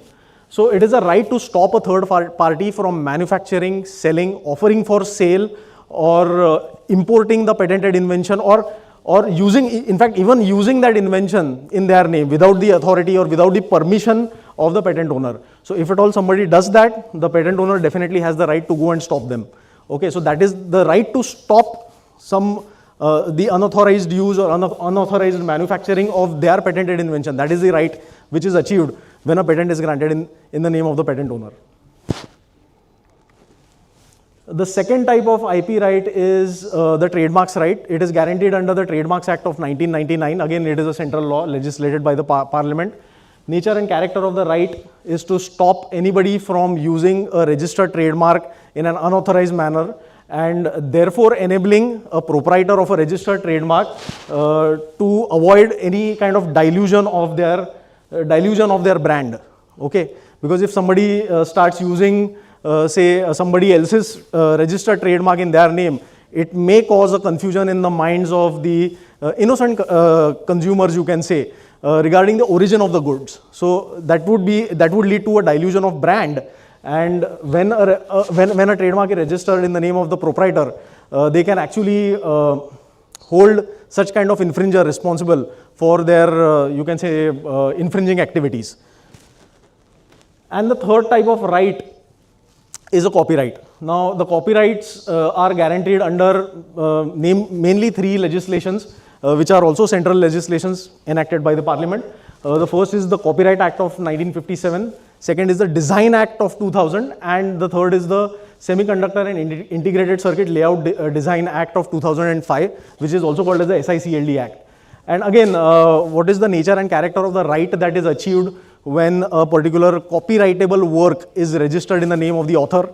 It is a right to stop any unauthorized person from copying or using their work or commercializing their work, and therefore it helps in avoiding piracy. So the word piracy has been used very prominently in the Copyright Act. So I'll directly jump to case studies now. I mean, in that backdrop, in view of the theory that I presented just now. In the first case study, I will be discussing about a couple of inventions. But before I move on to the examples, I also want to deal with what are the types of inventions that are generally considered as inventions within the purview of the Patents Act. So on your screen, you have two types of inventions. On the left, you have the products, and on the right, you have the processes or the methods. So there are four different types of products that are generally considered as products by the Patent Office. They can be apparatus, device, composition, and system. So here a system can be, for example, a system for charging your electric vehicle. Apparatus can be an air cooling apparatus, your air cooler. Your device can be your shaving device or a power tool. A composition are usually those kind of products that involve a lot of chemistry, like your drug formulations and your cosmetic products and your varnishes and paints, so on and so forth. So these are generally the four types of products which are considered as products and patentable products under the purview of the Patent Act. On your right, you have processes. So processes or methods. So a method can be a method of manufacturing a product or a method of operating a product, process of manufacturing a composition, and so on and so forth. So just to give a very relatable example could be a method for manufacturing a cup of tea involving the steps of boiling water, adding tea leaves, straining, adding milk. So when a person executes the steps in this serial order, the final product that is achieved is a cup of tea. So that is exactly what is claimable as a process under the patent law. So I mean, this is just a very rudimentary example perhaps which I have given, but it can be a method of manufacturing also, where a product is manufactured after executing certain steps in a step 1, step 2, step 3, that way in that manner. So these are the generally the inventions which are patentable inventions. I would also like to speak about what is the criteria of patentability under the Indian Patents Act. So basically there are three criteria which any kind of invention has to fulfill in order to be a patentable invention. Okay, first of all, the first criteria is that the invention has to be a new invention. There has to be an element of novelty. Okay, but then anybody can come up and say that, oh, my invention is a new invention. So what is exactly the test of novelty? Okay, the test of novelty is that on the day on which the patent application is filed before the Indian Patent Office, on that particular date, the invention that is claimed as the invention by the inventor should not be disclosed in the public domain. It should not be part of any literature, or it should not be in public use anywhere in the world. So the test of novelty is at a global scale. Okay, so I get a lot of you can say queries from eager students and amateur inventors, innovators. They say that I mean, this particular product, they have been using it in Germany, but nobody is using it in India. So can we get a patent in India? Answer is no. okay, because it is already out in the public domain and the test of novelty is at a global scale. So there is no novelty in your invention. The second criteria is inventive step. So now here we see there are 2 points, okay. The concept of inventive step is divided into, it has 2 components, you can say. So what is inventive step? The inventive step means that there is a feature in the invention which is having a technical advancement, or it is having an economic significance, or both. So I will urge you to pay attention to the operator or. It is technical advancement or economic significance, or both. Okay, so it is either or. So that is the first component. The feature, which you have newly inserted in your in the product, because of which you are claiming it as a new product or as your invention, needs to have a technical advancement. What is economic significance? It means that it allows the inventor to save money, basically. So there is a reduction in power consumption. There is a reduction in labor cost. There is a reduction in say for example material cost. So I mean such kind of savings, if it takes place because of the newly inserted feature from the part of the inventor, then we can say that the invention is economically significant. It can be a combination of both also. And then we come to the second component in the definition of inventive step as it is prescribed in the Patents Act, which is that the technical advancement, the economic significance, or both has to be non-obvious to a person skilled in the art. Okay, so basically a person skilled in the art is a person, now it is a very subjective concept, okay. A person skilled in the art can be anyone for one person, and it can be anyone for somebody else. But there is a test through which the invention has to pass in order to prove that it is non-obvious to a person skilled in the art. Now this is where the expertise of your patent agent or patent attorney, whoever is dealing with your invention, comes into the picture. So these are the 2 main criteria, and there is one more criteria which is, it's not mentioned on the slide. It is capability of industrial applications, which means that it should be able to be converted into a business model, or it should be able to, the invention should be able to, the inventor should be able to manufacture the invention and scale it up, basically. So that's a very easy to understand criteria. So these are the 3 criteria based on which patentability is decided by the patent office. Before I go on towards the example, I also want to deal with the concept of problem solution approach. I think the previous speaker, Mr. Ram, he spoke about the problem and solution somewhere during his talk. So here, what is a problem solution approach?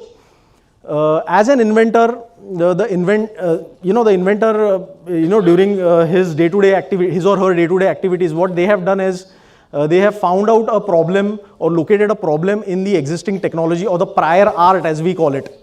Okay. Now, depending on their ingenuity, depending on their knowledge and experience and resources at hand, this particular inventor has tried to overcome the problem and found a solution to overcome that problem. So essentially here, the solution to the problem is essentially the invention, okay, and for which maybe the inventor would be seeking a patent grant. So that is what we, in the patenting language, what we call as the problem solution approach. So with this backdrop, I would like to explain this example from the problem solution approach, and how the inventive step was decided. Okay. So by the way, any engineering students over here? Anybody from the engineering side? Nobody? Okay, great. I see 2-3 hands. Okay. So this is a sectional side view of an air cooling device, an air cooler basically. Okay, I mean I have not seen many people using air coolers in Mumbai and Thane region, but this is a very popular apparatus which you will find in North India during the summer season. So this is the sectional side view of an air cooler. Now here, what is the problem that has been identified by the inventor? I'll just speak about that. But before that, maybe I can just talk about the construction of this apparatus in brief. So I'll have to come here. So you see this portion which is denoted by number 330. So that is a storage tank. Okay, so water is stored in that particular storage tank. Okay, now there is a pump which is denoted by the letter P down. Okay, so the pump is pumping the water, it is taking it right at the top, and it is allowed to free fall through this membrane over here on the side, which is denoted by the number 310. Okay, now this membrane is made up of a fabric which has the ability to hold water, and also it is kind of porous in nature such that air can pass there through. You know, so when the air cooler is operated, what actually happens is that when the fan starts running, air is sucked from the back side of the air cooler. It passes through the fabric, and while it is passing, the air, it captures certain water droplets, a small quantity of water droplets, and the entire volume of air, it gushes out of the system along with the water in the form of a mist, and that is how the user who is sitting in the vicinity, they feel the cooling effect. So that is the principle on which this apparatus is working. Now what is the problem which the inventor has identified in this particular apparatus is that when the water is falling down, it is allowed to free fall back into the storage tank. Okay, now because it is falling freely, it is creating a splashing sound. Okay, for example, if the air cooler is running for the entire night, it is definitely disturbing for some user who is sleeping in the vicinity of that air cooler. Okay, so in order to overcome that problem, what our inventor has done, a very smart thing he has done, there is a pan over here in which the water comes and collects. So this pan is denoted by the number 320, and from the bottom of this pan, the water is allowed to free fall into the storage tank. The inventor has attached a pipe at the bottom of the pan, which is denoted by the number 340 over here. Okay, and the pipe is touching the base of this storage tank. So when the water free falls through the membrane, it gets collected into this pan, it gets routed through this orifice into the pipe, and it gets deposited at the bottom of the pan. Okay, so in this manner, what has now happened is that a noise generating air cooler has now become a noiseless air cooler. Okay, and this is what was thought as a technical advancement over the pre-existing technology. That was the basis of the inventive step based on which a patent has been granted for this particular invention. I'll take another example. We all know what this is, pressure cooker. Very common utility in most of the kitchens in our country. Let me talk about the problem which the inventor has identified. So here, every pressure cooker has a nozzle. You see this nozzle over here, it's denoted by number 8 in the center. Okay, and then there is a small vent weight, a small, a kind of a whistle that is placed, or it is latched onto that nozzle. Okay. So now what happens is that when the steam is allowed to gush out of the vessel, okay, and at the same time, if at all a user is holding the handle, which is denoted by number 1, if you can see on the left hand side, if at all a user is holding, there is a probability that the user's hand can get exposed to that hot steam, and that can lead to first degree burns, scaling, so on and so forth. So that is a problem which the inventor has identified in the prior art. So in order to overcome that problem, what the inventor has smartly done is he has redesigned the handle in itself. And if you look at this drawing over here, the inventor has increased the thickness of this handle. Okay, and because of the thickness, the increase in the thickness, a barrier surface, a semicircular barrier surface, which is denoted by number 3, is created. Okay, that is the first aspect you can say.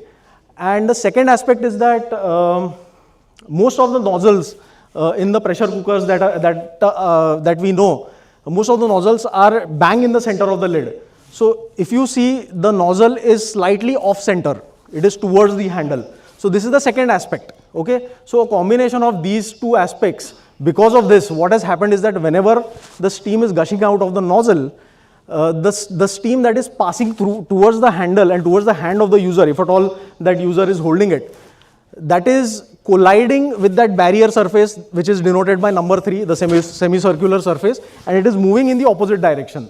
And that is how the problem of the hand of the user getting burned because of the steam is overcome.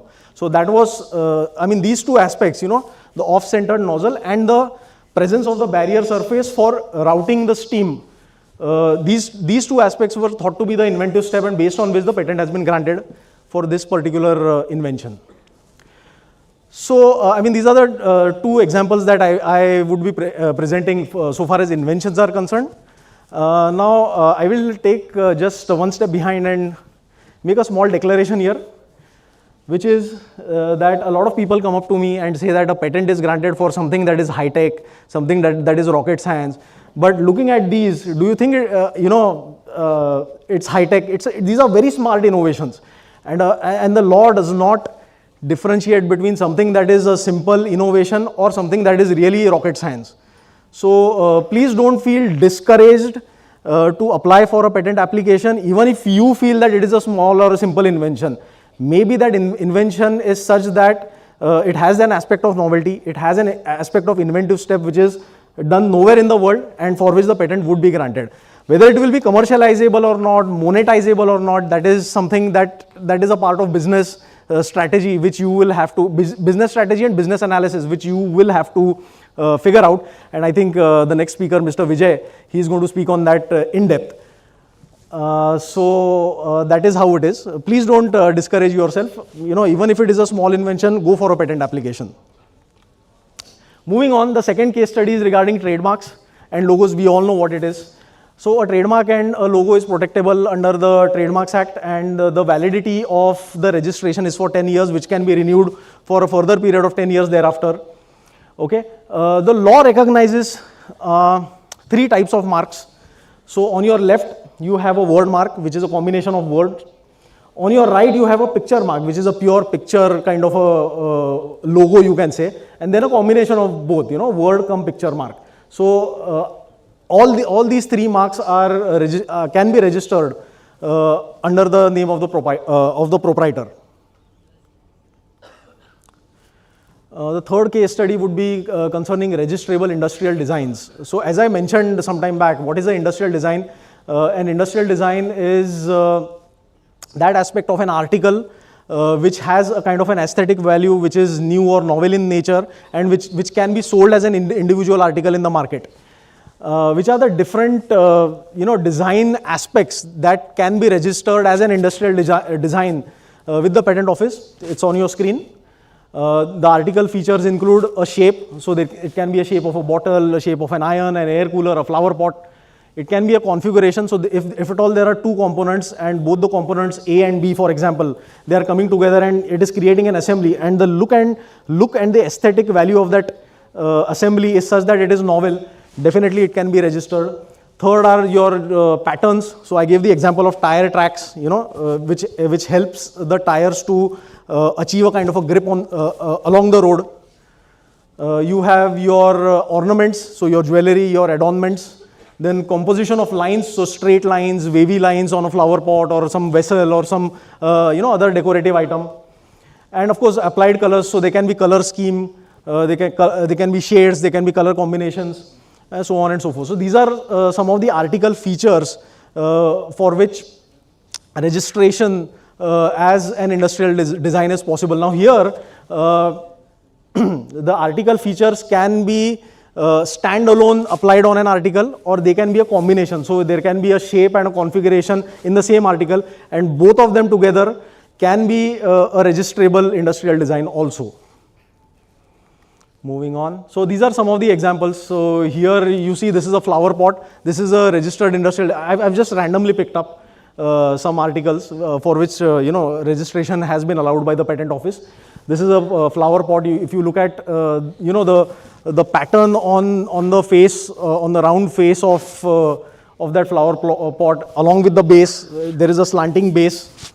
Okay, with all the curves and all the contours. So all this in combination was thought to be novel, and therefore registration was allowed. The second example is that of a screw. So you have the provision for rotating the screw with the help of a screwdriver on the top, but on the bottom there is a different hook shaped structure. Now this is a different type of screw. Okay, it has a different aesthetic element, you can say. It looks different. Okay. The third example is that of a cricket bat. Now I don't know how a cricketer will be able to hold his bat, but anyway, it has a blade with two handles somehow. So for this, the design, it has been registered as an industrial design by the patent office. So some examples. I move on to the last part of my presentation. What are the objectives behind securing IPRs? There are two main objectives or two main actions which a person as an IP owner, that person can undertake, you can say. One is a overt action and the other maybe can be called as a covert action, because it is not, it is done in a very strategic manner, not in broad daylight, you can say. But the overt action would be, exercising or enforcement of their IP rights in the form of filing of civil suits or infringement suits against the infringing party. What are the remedies that are available when an infringement suit is filed? One of the remedies is that an injunction order can be acquired from the court, where the court in that order asks the infringing party to stop their infringing activity. Then of course, if the infringement is proven during the trial stage, lost profits or damages in the form of lost profits can be acquired from the infringing party. And finally, under the order of the court and under the surveillance of the police, seizure and destruction of the infringing products and goods also can be undertaken. So these are some of the remedies, legal remedies that are available to a person who is an IP owner. On the other side, some of the covert actions that can be taken is related to strategic licensing. So I think one of the keynote speakers earlier in the morning mentioned about using IPR as a currency. So this is where it can be used as a currency. It creates opportunity when a patent owner or a trademark owner, when they license out their patent or a trademark, it creates opportunity to earn a license fee, so passive income. Yeah. Then it definitely helps in avoiding litigation. For example, if in some region or territory somebody is infringing your intellectual property rights and you file a civil suit, now definitely that would involve some kind of litigation cost.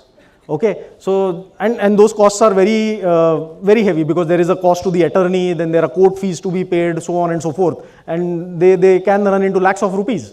So in order to avoid all these kind of expenses, the best thing that you can do is you can approach the infringing person and get into a strategic licensing kind of a thing, kind of an arrangement where you tell that person that, okay, you have been using my product in an unauthorized manner, you use it in an authorized manner, let's get into a licensing agreement kind of an arrangement. You pay us some kind of a consideration as a matter of royalty or a licensing fee, and you can get on with business. So that is one way of going about business. It also helps in establishing footprints, business footprints in those territories where perhaps your business has not been able to expand. So that is another objective that can be achieved, and it also helps in gaining market share and also earn licensing fees thereby. So business goes on. These are the two objectives. There is another third objective which I have not mentioned on the slide, which is related to branding. Now, Mr. Ram in his presentation, he mentioned about use of IPR, use of patents to showcase the capability of a startup or a company to a VC basically. And he gave the example of Shark Tank, where they usually inquire whether the startup has any kind of a patent or IPR registered in their name or not. Now here IPR is definitely a branding tool. It can be used as a branding tool. I can give the example of so many online businesses that are coming up nowadays in the field of say affiliate marketing. You have drop shipping, you have content creation, so on and so forth. I mean, and there are a lot of solopreneurs that are college students, young people who are building these businesses and earning their money. So as their businesses expand, the IP that they are having in the form of say a trademark or in the form of copyright, because the content that they are creating, it is definitely an artistic work, so it is a subject matter of a copyright protection. So all these can be used as a branding tool to further their business interests. So use of IPR as a branding tool is a very, very new thing perhaps in India. It may be a very advanced say avenue say in the Western countries where IPR as a tool or as a business aspect is very very advanced, you can say. So so I'll stop here basically. That's it from my side. I am open to have any questions. If you have any questions, please ask. Yes, thank you.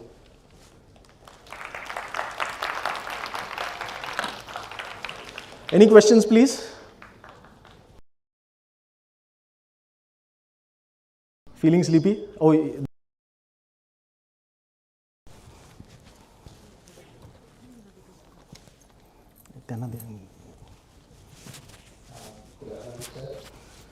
Hello. Thank you for the insightful session. My question is, Sir, if I may, if you can just introduce yourself and the college you come from. I am Dr. Shivpuje from Mukesh School of Technology, Management and Engineering. Nice to know. And, Tell me. My question is, if we build up an AI algorithm, Okay. can a patent be granted? Because it would be classified as a software, and you say software will not be patentable. Yeah, so that's a very standard question that comes up to me. I have another question to that. That is the one standard one. But if I generate, if I have written an algorithm that is going to generate, say, a video or a song, will that lead to a copyright infringement? Or I generate a new song out of that algorithm, will that be copyrighted? So I'll take your first question. So far as AI software is concerned, as a standalone entity, the AI software is not protectable, at least in India. Okay, but then you can definitely try to protect it as a system, where that software is part of that system. So you can, so definitely when that particular system, it works on some kind of a computing device, a microcontroller. So you can claim it in a way or word it in a way, see, because at the end of the day, it falls down on what kind of wording and what kind of language you use while drafting your claim in the patent specification, right? So you can say that the microcontroller is configured to do X action, Y action, Z action, and maybe that and if at all those actions or those functions that you are claiming, if they are novel and inventive, then yes, patenting is possible. And the second question, sorry, if you can repeat. Okay, I have written, say, for example, an AI algorithm that generates a song for you. Okay. So can that be copyrighted? Because it's not a outcome of my intellectual work or my mind.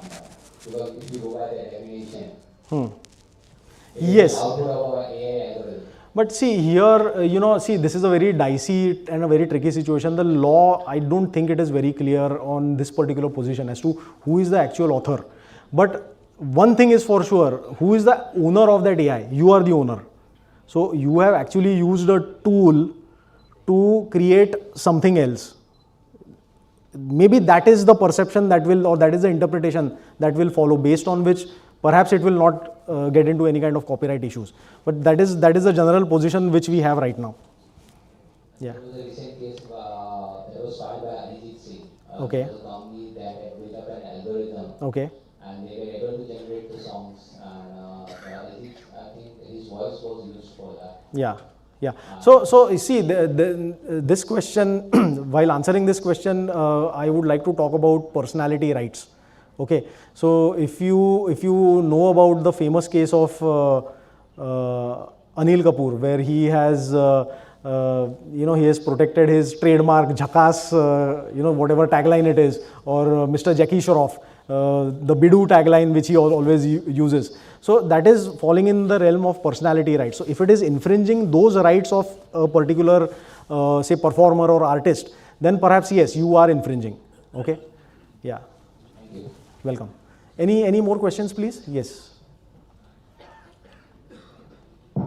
Yeah, hi. I'm Aditya. Hi. I'm from Mithibai College. Hi, nice to know. Yeah.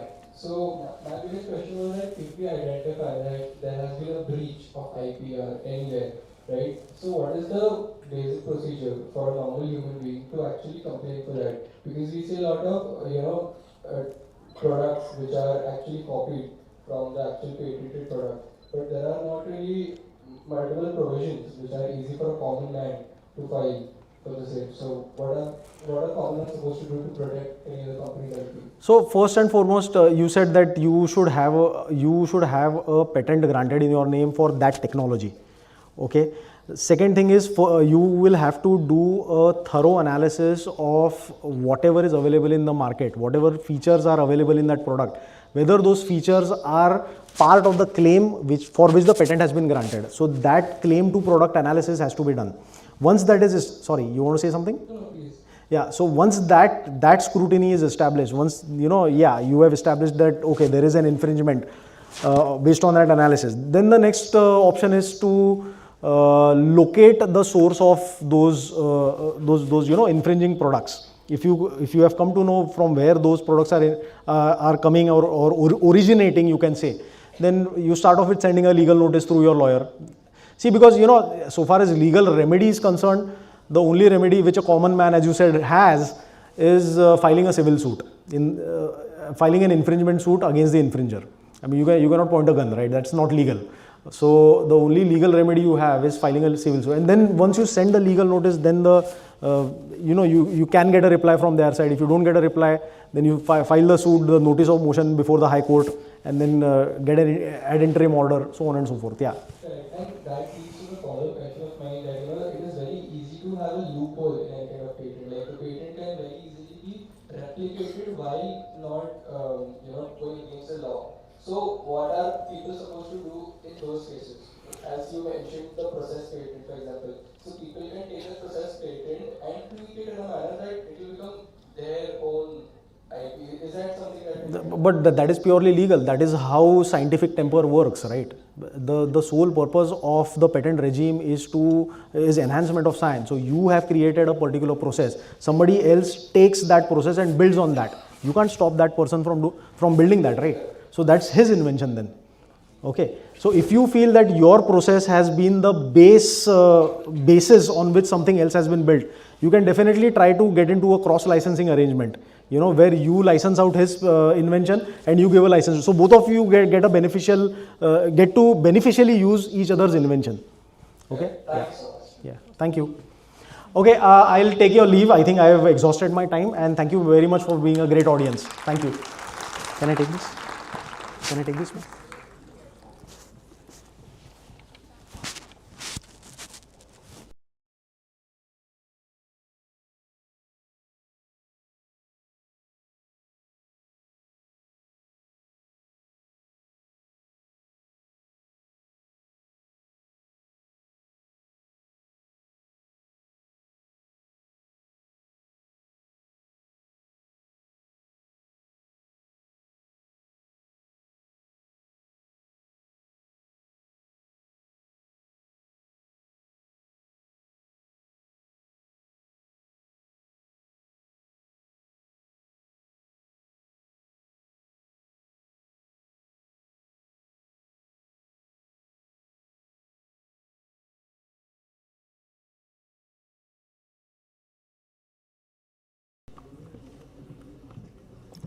Hello, good afternoon. So our next speaker is Mr. Vijaykumar Shivpuje. He is the Director of Patlex Business Solutions and Advisor to the ASSOCHAM IPFC. He is an innovation enthusiast with rich experience as an IP professional in the nutraceutics, chemistry, pharmaceuticals, life sciences and the allied domains. He has been working in the field of IP since 2005, so that is for 20 years now, and he worked at pharmaceutical companies such as Rhinebeck, Wokhard, and also at some IP law firms. He started Patlex Business Solutions in the year 2017, a knowledge process outsourcing firm operating in the domain of patents in the area of life sciences. He also works as a mentor of change at the Atal Tinkering Lab, an incubation center by the Atal Innovation Mission, Niti Aayog, Government of India, and as an IPR advisor to the ASSOCHAM IP Council. Academically, he is a pharmacist as well as a lawyer, having completed his master's in pharmaceutics from Pune College of Pharmacy. Today, he will share practical approaches to IP valuation, licensing, and commercialization, turning creativity into commerce. Thank you once again, sir, for coming here and facilitating this session with ASSOCHAM. Thank you. Welcome.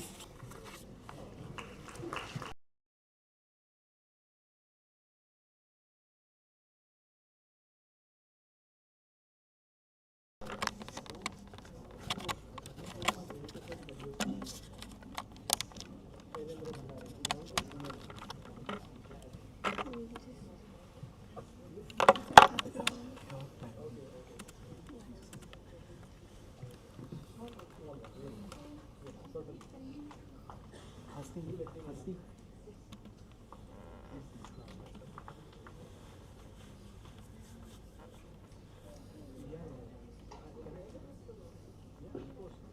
what I'm told.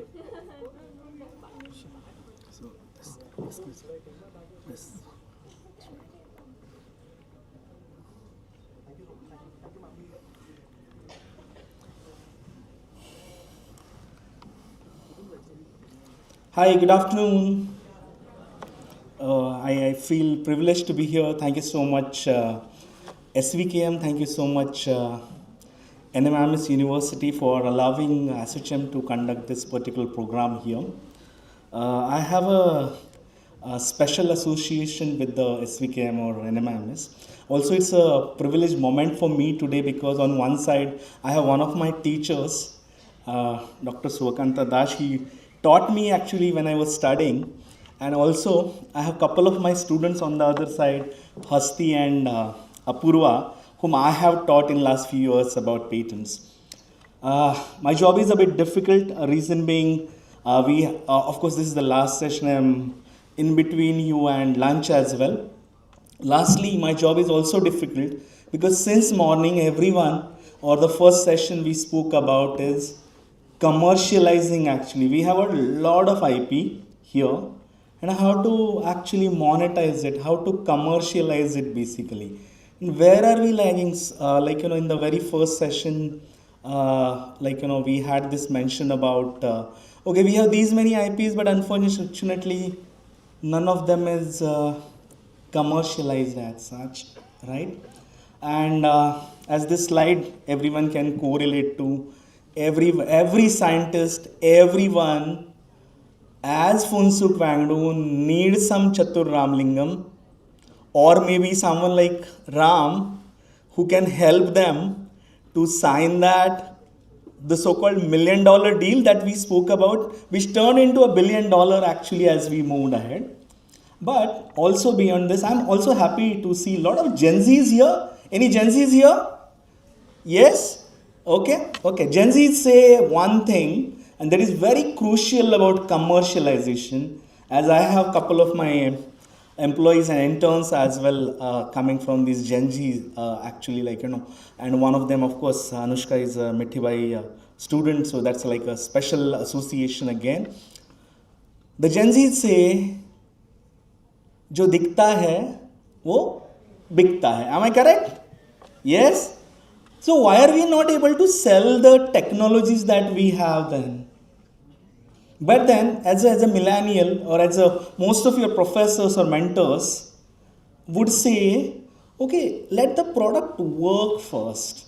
So our mentality, our generation mentality is like, दिखावे पे मत जाओ, अपनी अकल लगाओ, right? And that's what the basic fundamental difference between, we can say, the patent and design is. Now, if you have to really commercialize something, you would need a kind of a combination of both, because the product would be sold only when it has a value, it performs its functions, as well as it is kind of appealable as such. We have this very common, I would say, notion that if I have an IP, I have a patent, someone would come and actually give me some money. That doesn't happen. Why doesn't it happen actually? Let me put in a very different way that IP is never commercialized. IP is never commercialized. It's the technology that gets commercialized. We need to understand this. If you are a smart attorney like Gaurav or me probably, then you would get your IP very easily. IP protection, that's what government has been focusing actually since last few years as such. That is comparatively an easier approach to do that. But then, I have this pen. We know that in market it has just a value of 10 rupees. Would you buy this just because it is IP protected on a premium cost? No, absolutely no. Is the technology commercializable? That's the very first question. Gaurav mentioned about the problem solution approach. we are identifying the solutions first, coming up with our research, and then trying to correlate it to the problem that it can solve basically, right? The technology is commercialized, and if you don't have IP for the tech, in that case, you actually cannot, anyone don't need you then. But we are actually forgetting the very first part, that technology need to be commercialized and that technology need to be protected. What we are doing is whatever technology we have, and we fortunately have ecosystem, we have IP cell, बस अक्सर यहाँ पे है, and we have the entire ecosystem as such herein, which can help you easily protect the inventions. Rather, that's a much easier part of it. Then the difficult part of it is actually developing the technology probably, or having your research in the direction which has a commercial implication or commercial potential as well. Now how it can be done basically, and how I can actually going beyond this, how can I actually take my technology to the market? There are n number of ways actually, and one of them definitely has been definitely the technology transfer as such. We've been speaking of TTOs, technology transfer offices. Government is heavily coming up with the TTOs pan-India basically. There is a plan of almost having 200 plus TTOs. In last 10 years, we have, because of NIPAM, because of a lot of IP awareness, there is a huge IP created. But what is happening with this IP? As in the inaugural session, it was mentioned, we didn't know that it is already expired as well. We had a patent granted, we had a trademark registered, but then we don't know even that we need to maintain it. The maintenance cost at times becomes too high basically, right? Now, in those cases, just like what we saw with Funsuk Wangdu probably, you need to have a partner for that. And how can you actually get that partner as such? I'm just skipping few of the slides because of the lack of time, but then I'll try to cover those parts which are very crucial with respect to commercialization as such. Now, when you look out for a partner at that point of time, see, the research cannot be in isolation. What industry needs and what you are doing, is there a gap basically? If there is a gap, then definitely the product, you may get a patent for sure, you may get an IP registered, you have good resources internally as well as now the ecosystem gives you that liberty to have the IP registered very easy. We have a lot of schemes wherein you have in academic educational institutions, we have this Kapila scheme which is giving you some kind of reimbursement. Now, NEP provides the faculties at least that liberty to come up with their own ventures. Now, what do you mean by coming up with their own ventures? It's like simply registering a startup or a MSME, let's say. Is there any product? No, there is no product. We're just registering a company. What is the cost required? Probably 10-20,000. No, not beyond that basically, right? And then you have the full-fledged reimbursement programs by the ministries wherein those entire technologies are actually as in the entire cost for the IP filings gets reimbursed, just with two conditions. Of course, the students can do that if you have we have the AIC here, the incubation center. If you are a registered startup, if you have a DPIIT registered certificate, as well as if you have the MSME authorization, what we call as Udyog Aadhaar, then automatically you get full reimbursement. And just to add to what Ram said in his session, it's just not about the Indian patent. For Indian patent, we have 1 lakh reimbursement. For foreign patents, any number of countries, we have 4 to 5 lakh reimbursement. That is Government of India giving. Okay, it's just not for the official fees. It is the attorney cost as well. Now the key question is, can we get benefited? Now, as an academician, probably if the university allows, or if As per NEP, you are allowed to have your ventures basically, or a startup basically. Get your startup registered under the AIC, get a DPIIT registration certificate, probably you can get benefited through this scheme as well. That is pretty much possible as such. And many of the professors are doing this as such. Now, and it's just not about, because see, IP is just one component for the commercialization. Even MSME ministry, I have that slide wherein I'll tell how MSME ministry has been helping the, even for technology upgradation. Okay, the only condition is you need to have Udyog Aadhaar and then you are eligible for that. Next thing, you don't need to go anywhere else. You can do everything right there at your desktop. Entire scheme document is available online. You have to register yourself. You need to just upload the bills. It's just a process of 1 to 2 months that you get the entire money in the company's account actually. There is no third party mediator. It is OTP based. Rather, government is promoting this, but then as Ram mentioned, there are a lot of schemes. Unnaji is also saying the same thing, and Ram wants, the Unnaji wants Qualcomm to do that penetration or the awareness basically. We can do that for sure. It is pretty much possible, and one of the intents of this session is exactly same. Now, thinking about commercializing on your own, of course, I'll have some ways how you can actually get benefited by various schemes and how can you do that. But beyond that, if you're doing on your own, these are very simple ways. Let me also tell you, I'm a first generation entrepreneur. Maybe I'm providing service as a product, but then exactly these things I did. Maybe I was talking to customers, one of the, I would say very initial, in 2017 I got connected with BNCP and we started filing the patents that point of time. The BNCP happens to be one of my earliest, I would say, association as such for patent filing. But then it was through a simple chat basically, and that's how the business gets generated, or that's how you connect to the customers. Talk to the manufacturers, talk to the companies in supply chain, trade shows.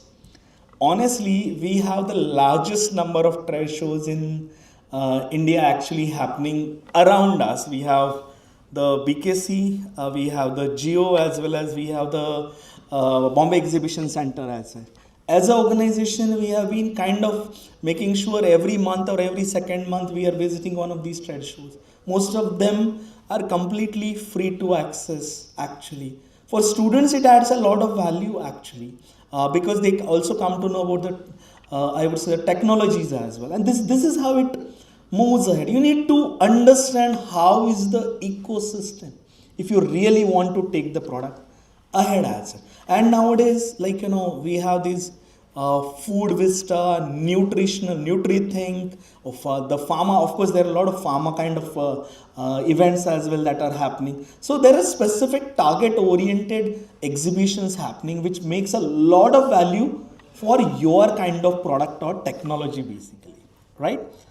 Now, of course, these are some of the practical ways which companies or the MSMEs or anyone as an individual as well, you can license it out, you can do consultancy, joint ventures, spin out basically to market your technology basically. But then for us, the toughest part has been, oh, I'm a good scientist and a scientist cannot be a good businessman. That's how we generally say. Then what is the next way out then? Okay, of course, I'm dealing with life sciences industry. I have listed out some of the TTOs. The mandate for TTOs, you can also note down a name called NRDC, National Research Development Corporation, which has been doing great in terms of these TTOs activity as such. You don't know who is the end user who can have your technology in licensed. You don't know for whom the product is a great fit in their assets as such. NRDC, Government of India initiative, is working with a lot of universities, mostly the government universities. But the mandate is to work with everyone. If you are a private university, private institution, it is not something which is an obstacle therein. Rather, they have TTOs, and the mandate therein is that identify these potential technologies from the academics and then transfer it to the industries. Because for NRDC it is very easy. They are connected, since being a government body, they are connected with all MSMEs pan India basically. They are doing it very efficiently. Now your job restricts to do the research part of it. If required, we can actually have association with NRDC as well. Maybe we can take this ahead with Ashok sir moving ahead as such. But then these are some of these TTOs that are active. They have been actually taking the technologies from the individuals, universities, institutions, and then reaching out. And they are doing the end-to-end licensing. Okay, by the way, entire process is completely free. If your tech gets transferred, whatever amount of money you are getting as a university or as an individual, some slight part of it, I don't know the exact percentage, NRDC would be taking. But again, NRDC is a government of India initiative. You need to understand. So I have listed some of these tech transfers, the TTOs basically. And as we have AIC at the university, as government is coming up with newer TTOs, they also want the incubation centers to take that lead ahead to initiate the TTOs at your campuses. That can be done. There is a government funding of 1.5 to 2 CR to initiate the TTO as well. Fortunately, since we already have an IP cell established, we already have an incubation center, we already have a lot of IP generated. We have good research centers. I have been visiting the research facilities at some of these institutions. We have everything. Only thing is we need a kind of a direction or a strategic move to take it to the next level. That's what I believe. Of course, we have been speaking about IP commercialization basically. Again, these are some slides from BIRAC, wherein, firstly, IP as a nature is negative, right? It doesn't give you the right to commercialize. Agar IP hai, I love when in Shark Tank India, one of the sharks says, the pitching Gen Z say we have a patent, and the shark says, no, I don't know, there is no value for your patent, actually. Why is it so? Because they know the real worth, actually. We are focusing on the patent as a value. No, actually, as a value creator. No, wait. Technology as a value creator, and that technology getting IP protected is something which is crucial. We miss out on that part, that we think patent has a value. Wait, the technology having value and being protected. The numbers game, mere naam pe 100 patents hai, is not gonna work for sure. Now, of course, it's all about, I would say, the how you take the product ahead. We have these TRLs which are set by BIRAC, technology readiness level. Kahan pe aapka technology aa raha hai? You can evaluate. And of course, for every sector, be it electronics, be it telecom, be it mechanical engineering, we have the TRL levels actually. And they would be evaluating. So it's not, and in fact, I'll tell you, most of these investors won't be investing just based on whether you have IP, but they would invest just based on the TRL level. Kitna product ready hai, POC hua hai, prototype aaya hai, have you got some, I would say, revenue as well. These are the things that matter. I'll just skip this. And now, finally, coming to the valuation part. An interesting story I'll just tell you in 2 minutes. I was in one of the small towns in Maharashtra. One student had prepared a glassware basically. A glassware which requires, and he had protected it under design. The glassware had, it was a simple glassware which could add some value to a scientist working in the lab. He needed 2 to 3 weeks to develop that. Somehow, he got connected to Borosil, the biggest brand in the glassware industry, right? And then there was a negotiation or a discussion basically. He had a relative, someone in Borosil, and so the cost which was required to develop that product may not be even, I would say, or protected under design, may not be even 5 or 10,000. The discussion went and he asked for 3 crores. Where is this value coming from? Where is this number coming from actually? Now the way we say ki 1.2 lakhs or 1.1 lakhs per 10 grams सोना हो गया है, और we know the rates, Juhu में क्या rate है, बांद्रा में क्या रेट है, ठाणे में क्या रेट है, नवी मुंबई में क्या रेट है. How are you evaluating IP? There are 3 methods, right? We'll be discussing that, but then the critical things here are it is not just about whether you have a patent or not, but it's about the strength. Of course, this can be very easily evaluated internally by your team. The product strength, wherein you need a businessman or a scientist who understands the market of that product. Okay, and we have these methods. I think recently we did valuation for one of the patents. The first one which we got was about, I would say, the cost approach basically. How much is the cost required to reproduce the similar research? Very easy. Maybe in that case it was 10,000. You are asking for 3 CR. Where is this valuation? And these are standard global methods for patent valuation answer. We have comparable approach. Licensing databases are there, which gives you the value of your IP or licensing as well.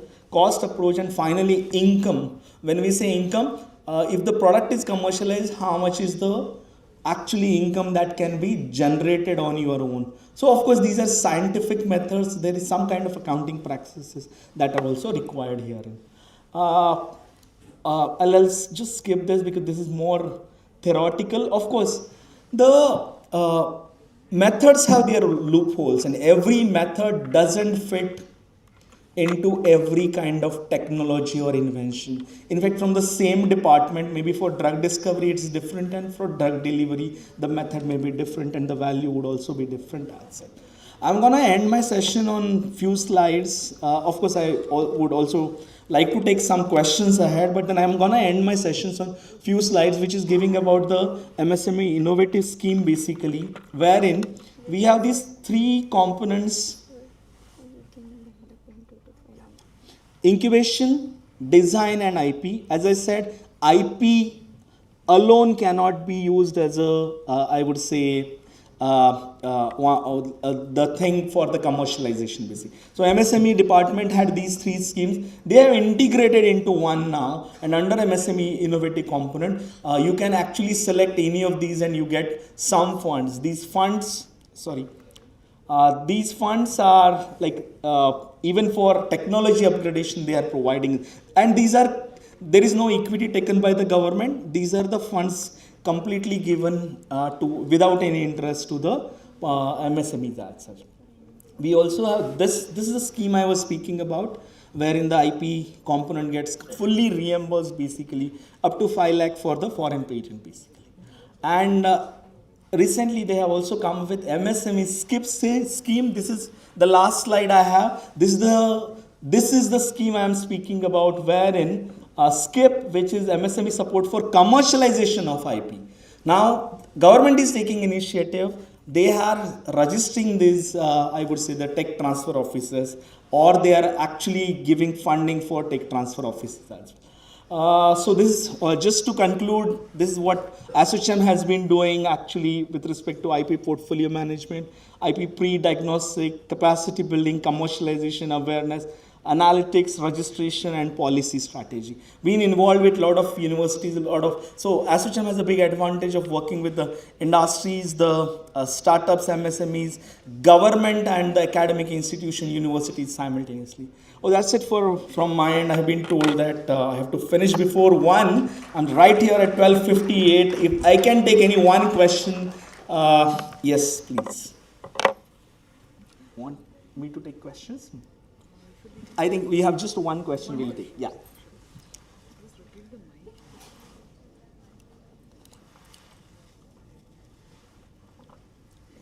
Okay, thank you so much for such wonderful session. I would like to congratulate and thank all speakers for providing valuable insights.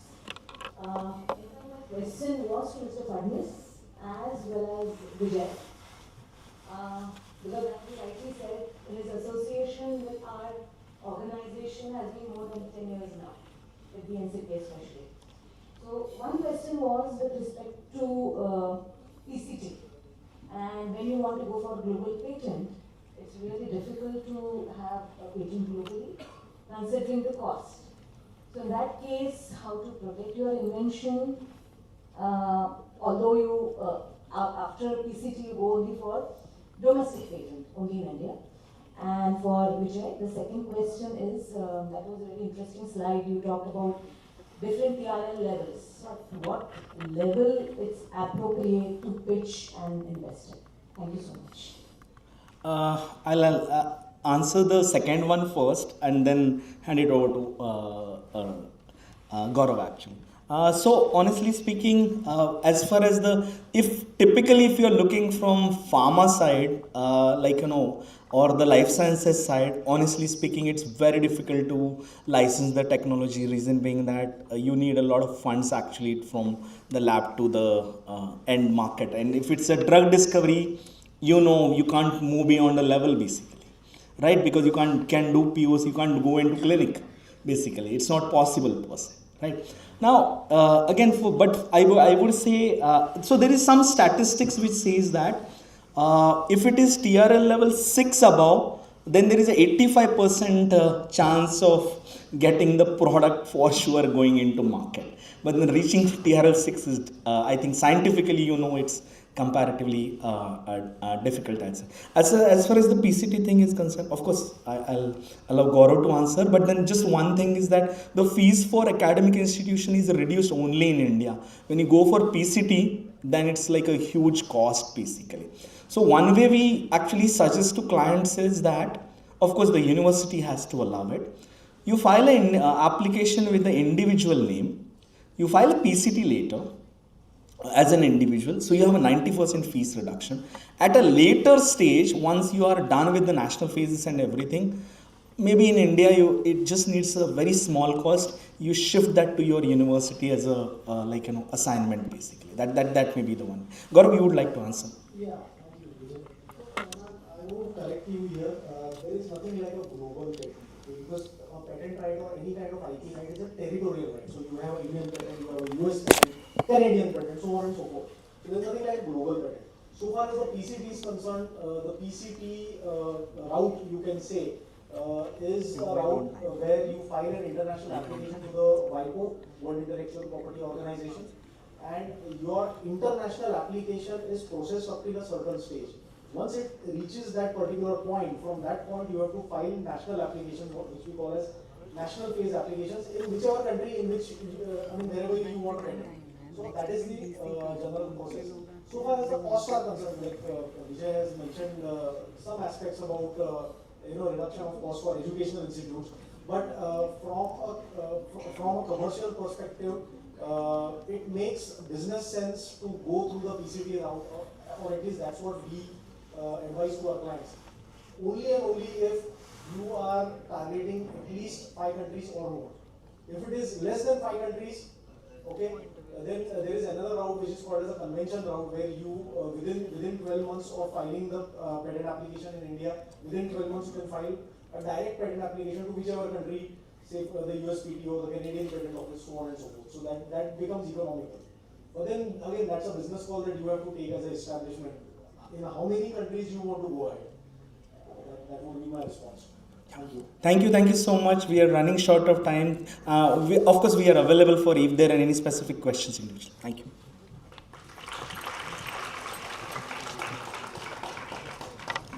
On behalf of SVKM, it is my immense pleasure and honor to deliver the vote of thanks for today's insightful session on intellectual property for business success, valuation, licensing, and commercialization. We are truly grateful to you for sharing your wealth of knowledge and experiences with us. I would like to thank Shri Amrishbhai Patel, Chancellor of SVKM's NMIMS University and President of Shri Vileparle Kevani Mandal. A heartfelt thanks to all our dignitaries, Dr. Jayant Gandhi, Honorable Secretary, SVKM, Shri Ashok Basak, Advisor to the President, SVKM, Dr. Ramesh Bhatt, Vice Chancellor, NMIMS, our eminent speakers, Mr. Ramkrishnan, Mr. Gaurav Fadnis, and Mr. Vijaykumar Shivpuje, to all our faculty members, staff, research scholars, and students for your active participation. Special appreciation to Dr. Nazima Munshi for her guidance as the advisor to the SVKM IPR Cell, to Ms. Amita Singh, and of course, whenever there is an event, faculty and organizers are the face of it, but there's a lot of backstage work that goes on. And today, I would like to take this opportunity to thank our students, NMIMS Student Council team. Special thanks to Mithibai Student Council representative, Mr. Aditya Doshi, for his technical assistance throughout the event. Our UPG college students have beautifully captured our event. Mr. Deepak Gursahani, our IT director, our IT help desk team, network team, and web administration team, SVKM's NMIMS. With this, I hope today's workshop has inspired you to explore new ideas and strategies in IP protection and commercialization. We are here to help you out. In case of any queries, you can always reach out to us. I invite Dr. Nazima Munshi for the closing remarks. Thank you, Dr. Purva. Closing remarks for our session. On behalf of SVKM, NMIMS University, ASSOCHAM, CIPAM, I extend my deepest gratitude to our guest speakers, participants, for making today's workshop a resounding success. On behalf of everyone present here today, I extend a sincere gratitude to you for your time, dedication, knowledge that you have imparted to us today. Let us continue to innovate, protect, and grow, turning knowledge into value and creativity into commerce. Wishing you all continued success in your academic and professional journeys. Thank you once again to each one of you. Have a wonderful afternoon. Thank you.